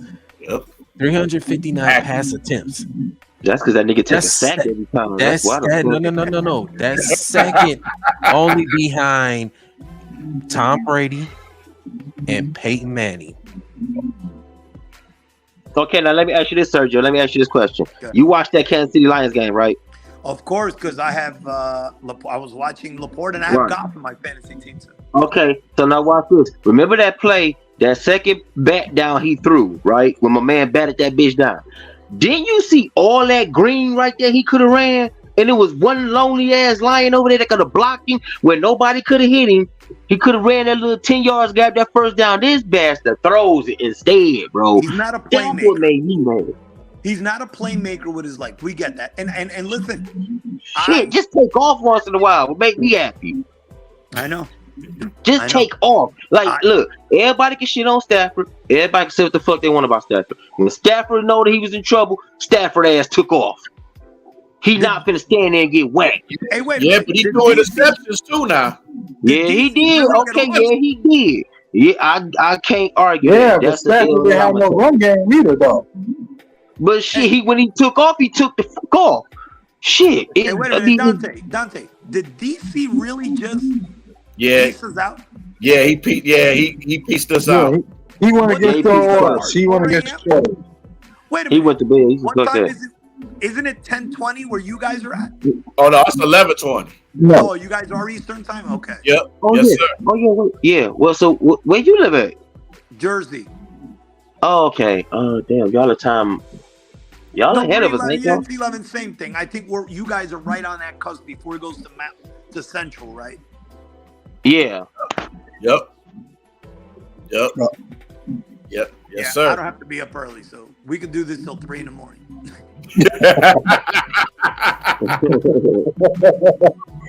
Yeah, I wish I could say that. I want to go. Sergio, I want to go back to what you were saying about Laporta. Okay. I think that having a coach like Dan Campbell is going to help them because Dan Campbell played tight end, so he can actually tell him the tricks of the trades on being a tight end. I think that's going to help him out tremendously. So I think that's going to him out be really good. I had a couple of guys on my show, and we were talking about stuff, and both guys brought up Laporta as a guy who could be a difference maker to strengthen that offense on 3rd and 5. And Yeah. after week 1, he showed me something, but you guys see him more because you guys are in that market, so that's why I wanted to ask you. Yeah, he's the truth. He's good, man. And the thing I watched game film on him. What impressed me about him is he's not your average tight end. He's gonna go out there and block for you, but when he catch that ball, he's gonna make a big difference when he catch you. He's not just gonna be like, oh, I go get these 10 yards. He's gonna try to fight for more than 10 yards. Yeah, because So he's during gonna that have to- game, if he wasn't already kind of going down to the ground, it took the entire defense to crowd him up. He still wouldn't go down, and they had to He still wouldn't go down. blow He the still was whistle. moving. It was every was single still last one. There was only a couple times he caught it where he was already kind of like going to the ground. But other than that, the ones he caught and ran, you wasn't tackling him down. Like I was worried about. And the thing about it, he got juke. He has juke too, man. I seen him juking damn corners and safeties. I was like, what the hell? And for Gibbs, it's like he was showing so much mastery with his movements.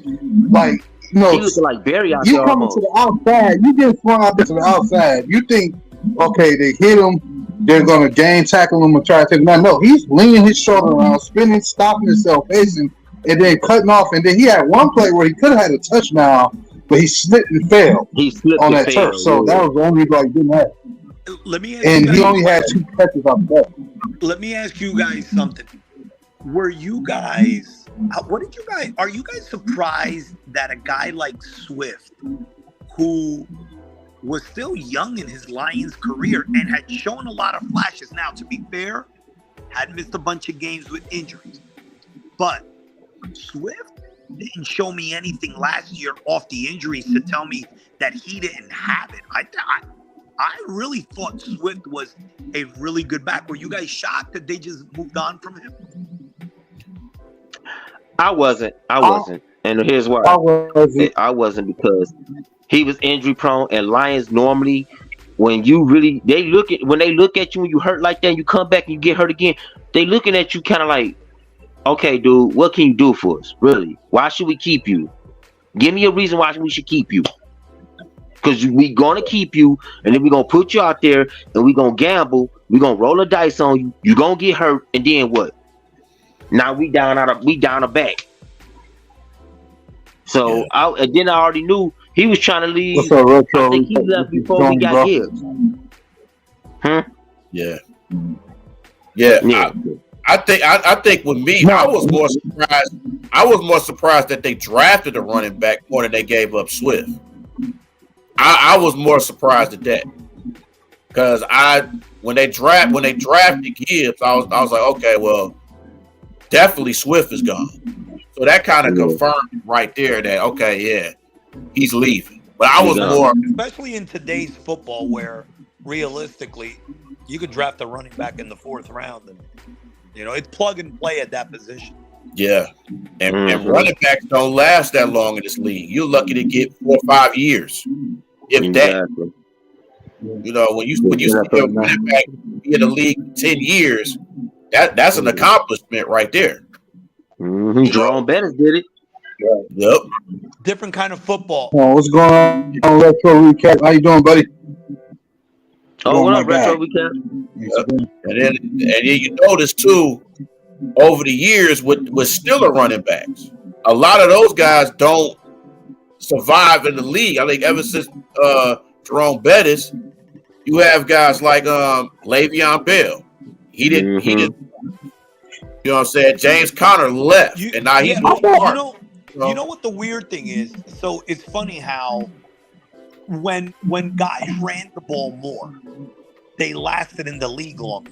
But it was because the game was played essentially, I don't want to say a pillow fight because that's wrong, but it was played inside the box. You weren't getting guys flying at you. You were getting hit, but now you're in space so much that the tackles are guys flying at you. And that's where a lot of the injuries are occurring. So it's harder to stay healthier because you get hit less because you're only carrying the ball 12, 13 times. But man, you're getting hit with dudes flying at you. And these ain't no small dudes. But it's not. Remember, the football we grew up with was I write 26 lead, and it was a fullback leading you, and you're behind the fullback, and if there's 8 out of 10 times you're running into 2-3 dudes, and it's like you're going down right there. I could count on one hand. How often did you see a Steve Atwater hitting a Christian Okoye hit inside the box? That didn't happen as much as we see it now because now everything is so spread out. We used to play almost like rugby style back in the day. Right. And if we would be blessed to get to the outside. Who got hurt? Another thing I think that hurt. The receivers were the only one that got hurt in the past because of so many crossing routes. You would get lit up because you would get a running start. Running backs never got hurt back in the day. Now you can't touch wide receiver to save your life. But the thing is, another thing that hurt the market for running backs. I swear I hate to say it, but Ezekiel Elliott kind of ruined the market because they chose to pay him that astronomical amount of money for a couple of years that he had. I'll give him 4 really good years, and they chose to give him that much cap, and then on top of that, you paid Dak Prescott, and they've really been pretty much the same team for the most part. No matter who they add or not. Not trying to take a shot at the team that we don't name over here, but it's pretty much ever since they paid him, it seemed like his play just deteriorated, and the workload was becoming too much. It was crazy. And that's what I was trying to get. That's what I was about to tell Sergio too. Look at all these contracts. Like, look at Aaron Rodgers. They gave that man all that money, and he did the same shit he did year in, year out. He failed. He took them to the playoffs. Cool, but you keep getting knocked out.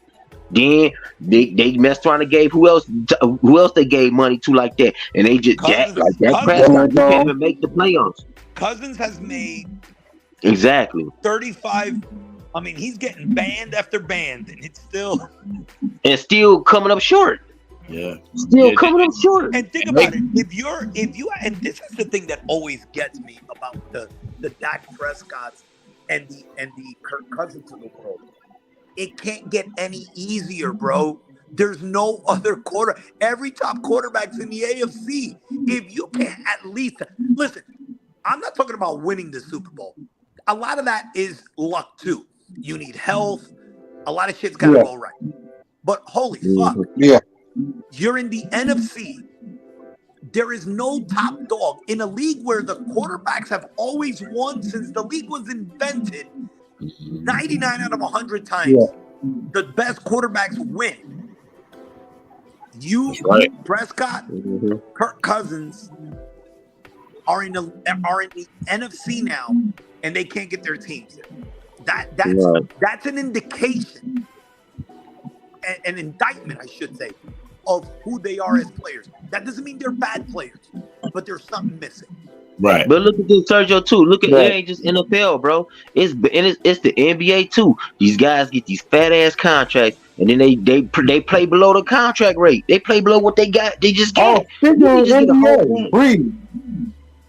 Not to cut you off, Dante, but did we just talk about the rule change for the NBA players on the whole load management scenario that you can't? Remember we spoke about that, bro. Look at this. I'm gonna give you a perfect example. James Harden, Houston gave that bastard $210 million that before he left Houston. Remember that? What the hell did he do? He turned around and got fat as hell, dog. And then one day I was watching when he was fat. He did that. He tried to do that jump back jumper 3 shit. Damn, they rolled his ankle. I'm like, bro. Dribble. No, it wasn't no dribble. He tried to jump back in. You see that foot. You see that whole foot do this. You see that mother bend. He was like, hurried up and shot it like with the I'm like, bro, you got fat, bro. You went to go eat that Wendy's, Popeyes, and McDonald's, and you eat Twinkies and shit. What you think gonna happen? You blew up like a U.S. blimp, bro. Like literally, he was fat as hell. And you don't find and you see some players play up to their contract. Like a guy, I think that'll play up to his contract. And hopefully y'all agree with me. Is a guy like Jalen Brunson. Yeah, Jalen Brunson he did. Okay, and then look at this. Kobe played up to his shit too. Yeah, Kobe played up to, he played past his shit because every basketball player he played for or played with more than modern day. We know Kobe played. I know, but that's what I'm getting at. Kobe was in the gym practicing at 4 a.m. Half these cats in the club or in bed. I ain't even thinking about no 4 a.m. Kobe was up shooting. Jimmy Butler is another player that sort of plays up to his contract too. He had struggles late in the playoffs last year. I ain't gonna lie, in the finals, but Jimmy Butler. He was good. Who you say no? Jimmy Butler, he said. Jimmy Butler. No, Jimmy Butler usually give us everything he can late in the game too, like playoffs. Because he was kind of like the standard role model as of late with all the NBA players should be. Give season at this point, just try to get to the finals, but be available still. You know what the greatest thing about Kobe in terms of his contract was? That not only was he giving the Laker organization their money's worth. Yeah. He was giving the fans their money's worth. And he was paying his contract 10 times over because he was box office. Yeah, he was filling them seats up. You was going to a Laker game regardless. Like, I'll give you a perfect example of what I mean by box office. So my father's a lifelong Knicks fan. But my father's not the type of dude that's going to shell out $500 for 2 tickets to go to a game. Cheap motherfucker, even though he's got money, right? Mm-hmm. But My father would wait for me to give him tickets to go all the time. Yet my father paid to go watch Kobe Bryant. See, He I ain't paying did to too, watch shit. anybody else in the league. So that guy not only is giving you 100%, but he's bringing people in to get you money. Similar to why I say, people asked me the other day, I did this baseball show. They were asking me if Ohtani's going to get paid even after the injury. I said, of course he is. Because every game, he's making the team that signs him $3 million. Every game, he makes them $3 million just by ticket sales, shirts, everything. He's box office. So you could give that motherfucker $60 million a year. You will pay that money over in about 20 games. Done. The next 60 are profit. He's box office. Yep. Well, guys, I'm gonna get up out of here, though. I'm finna go to bed too. I got a busy day, bro. I'm gonna holler at y'all, though. So, peace to you, y'all. Yes, Nice sir. jumping on with you guys. Thank you guys for inviting me. Oh, no, you always welcome, brother. Always man, welcome. anytime. You got the green light. I've been asking about. Yes, sir. I'm telling you, I'm going to get you guys on this year because I expect a big year. But I don't want to get you guys on together because I want to give you guys an opportunity to share your points and stuff like that. So I want to get you guys on individually, and we'll go around not only Detroit, but we'll go around the NFL. Yes, sir. Yes, sir. Okay. Absolutely. Definitely. Definitely. All right. Definitely do that. Yeah, I'm with it. Hey, we can do that. No doubt. I'm with no it. doubt. No doubt. Take care. All right. Appreciate you coming on, man. Before you go on, man, please shout out where people can see you at. Oh, the Sergio Rodriguez Show on Apple Pod, on Spotify, and obviously on Instagram, particularly the Gamblers. Okay, so I'm about 55 or 60 games over 500 in the last 3 years with my plays. This week 1, we off to a 5-1 start. Just go on there, get the picks, no charge. This is what I do for my people. I give the plays.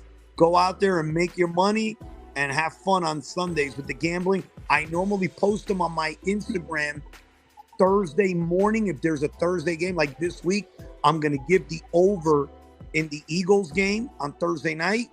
But there's going to be, I believe, 7 games. I was actually doing a little homework before, to check them out. I think there's going to be 7 games this week. And game 1 is going to be on Thursday. The over 49 in the Minnesota-Philadelphia game. Sweet. And gamble responsibly. Now, always. You know our IG accounts, I think.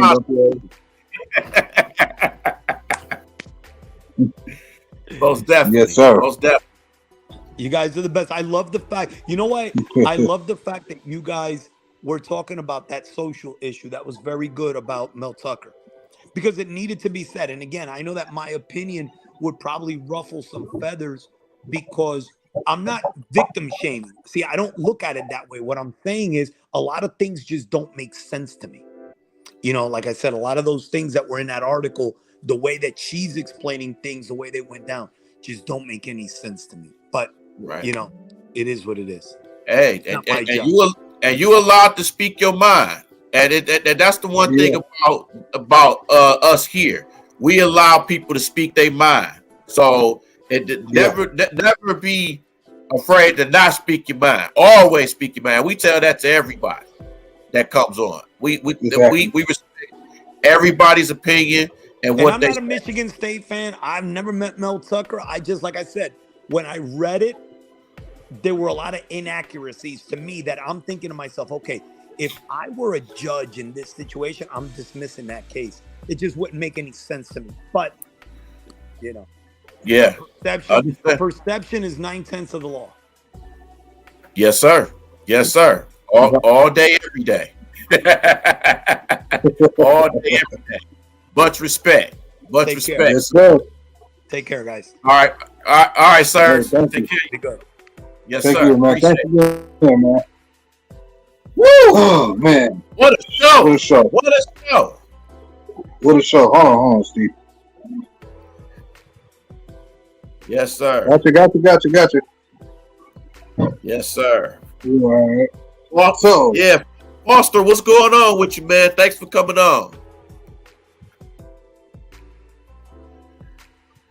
all right, everybody. I think it's about time, man. Any last quick minute final thoughts, Bree, man? You want to get into it? Man, just a great one of the best shows we've ever had, man.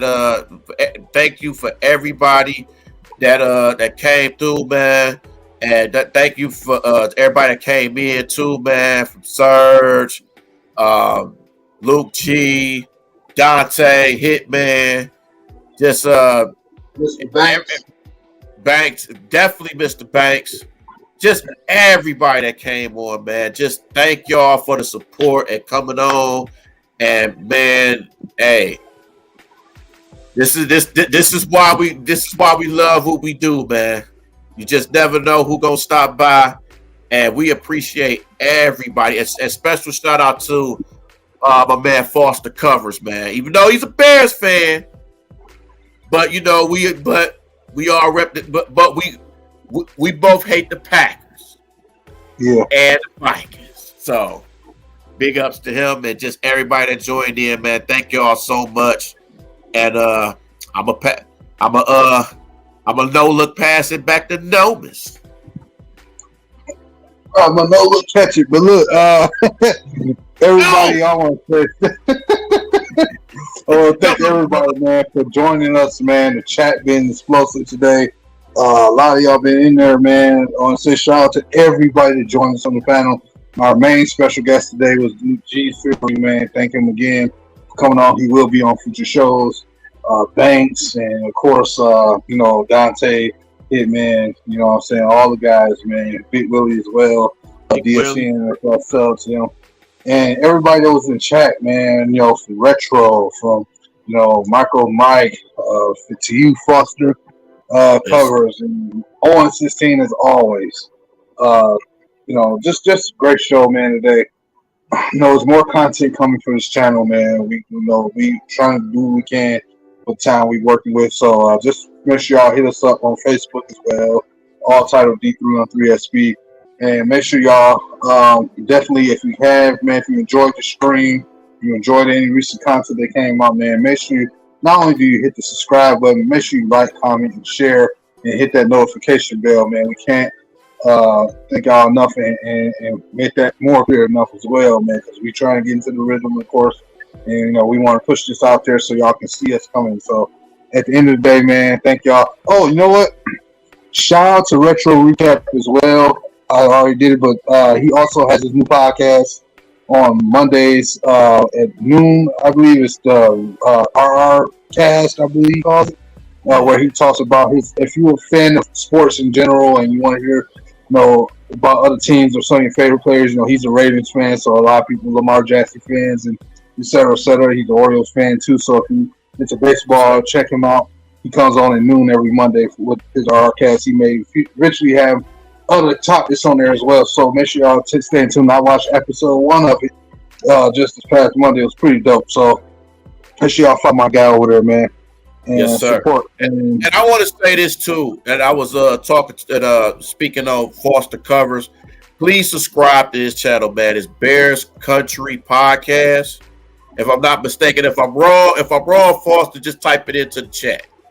You know, just shout out to him and shout out to Maniac Tim, man. Maniac Tim, definitely. Maniac Tim, because he shouts us out on his shows, man. I just want to say thank you, man. And then another shout out to Bruce Hope and the Format Podcast too, man. Yes, all of them, man. Mondo, and Steele too.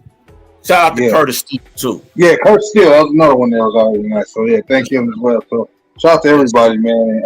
Don't forget Sergio Rodriguez, man. Love having him around. Can't wait to do the work. And you know what? With that being said, man, you know, in this world, you know, let your truth be your narrative, man. Let your truth be your narrative of who you are, man. So just do your best, man. We all going through rough times. I know I am right now. I'm surprised when you're doing the show, but hey, I got something I want to attain. So, you know what I'm saying? That's why I'm putting this out here. And we go right. y'all go through, y'all, and that's just anybody. If you're a man, a woman, if you're younger, no matter what you're going through, man, just stay positive. Just stay positive throughout everything. It's just, it's a must. Can't be angry all the time, man. Just stay as positive if you can. If you're going through something, man, just know that if somebody is going through worse than what you're going through. So always think about the good things that you have. You know what I'm saying? And just think, hey, it's a person doing worse. And if you see a person in help and they, try to help them as much as you can. Now, we know we can't help everybody because, we can't, you don't know how people are. But if if somebody needs help and they're genuine, help them as much as you can. You know what I mean? So just had to say that. And thanks to God, I swear, ever since we moved to Wednesday, these shows have been something crazy, man.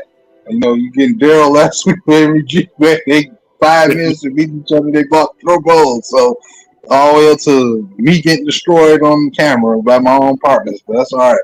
But you all hit that notification bell, hit the sub button, man. I'm known as Jay. This is Bree. A minute ago was DC1, and we out here, coach. As my boy Retro said, we out here, coach. We out of here. Yes, sir. Yes, sir.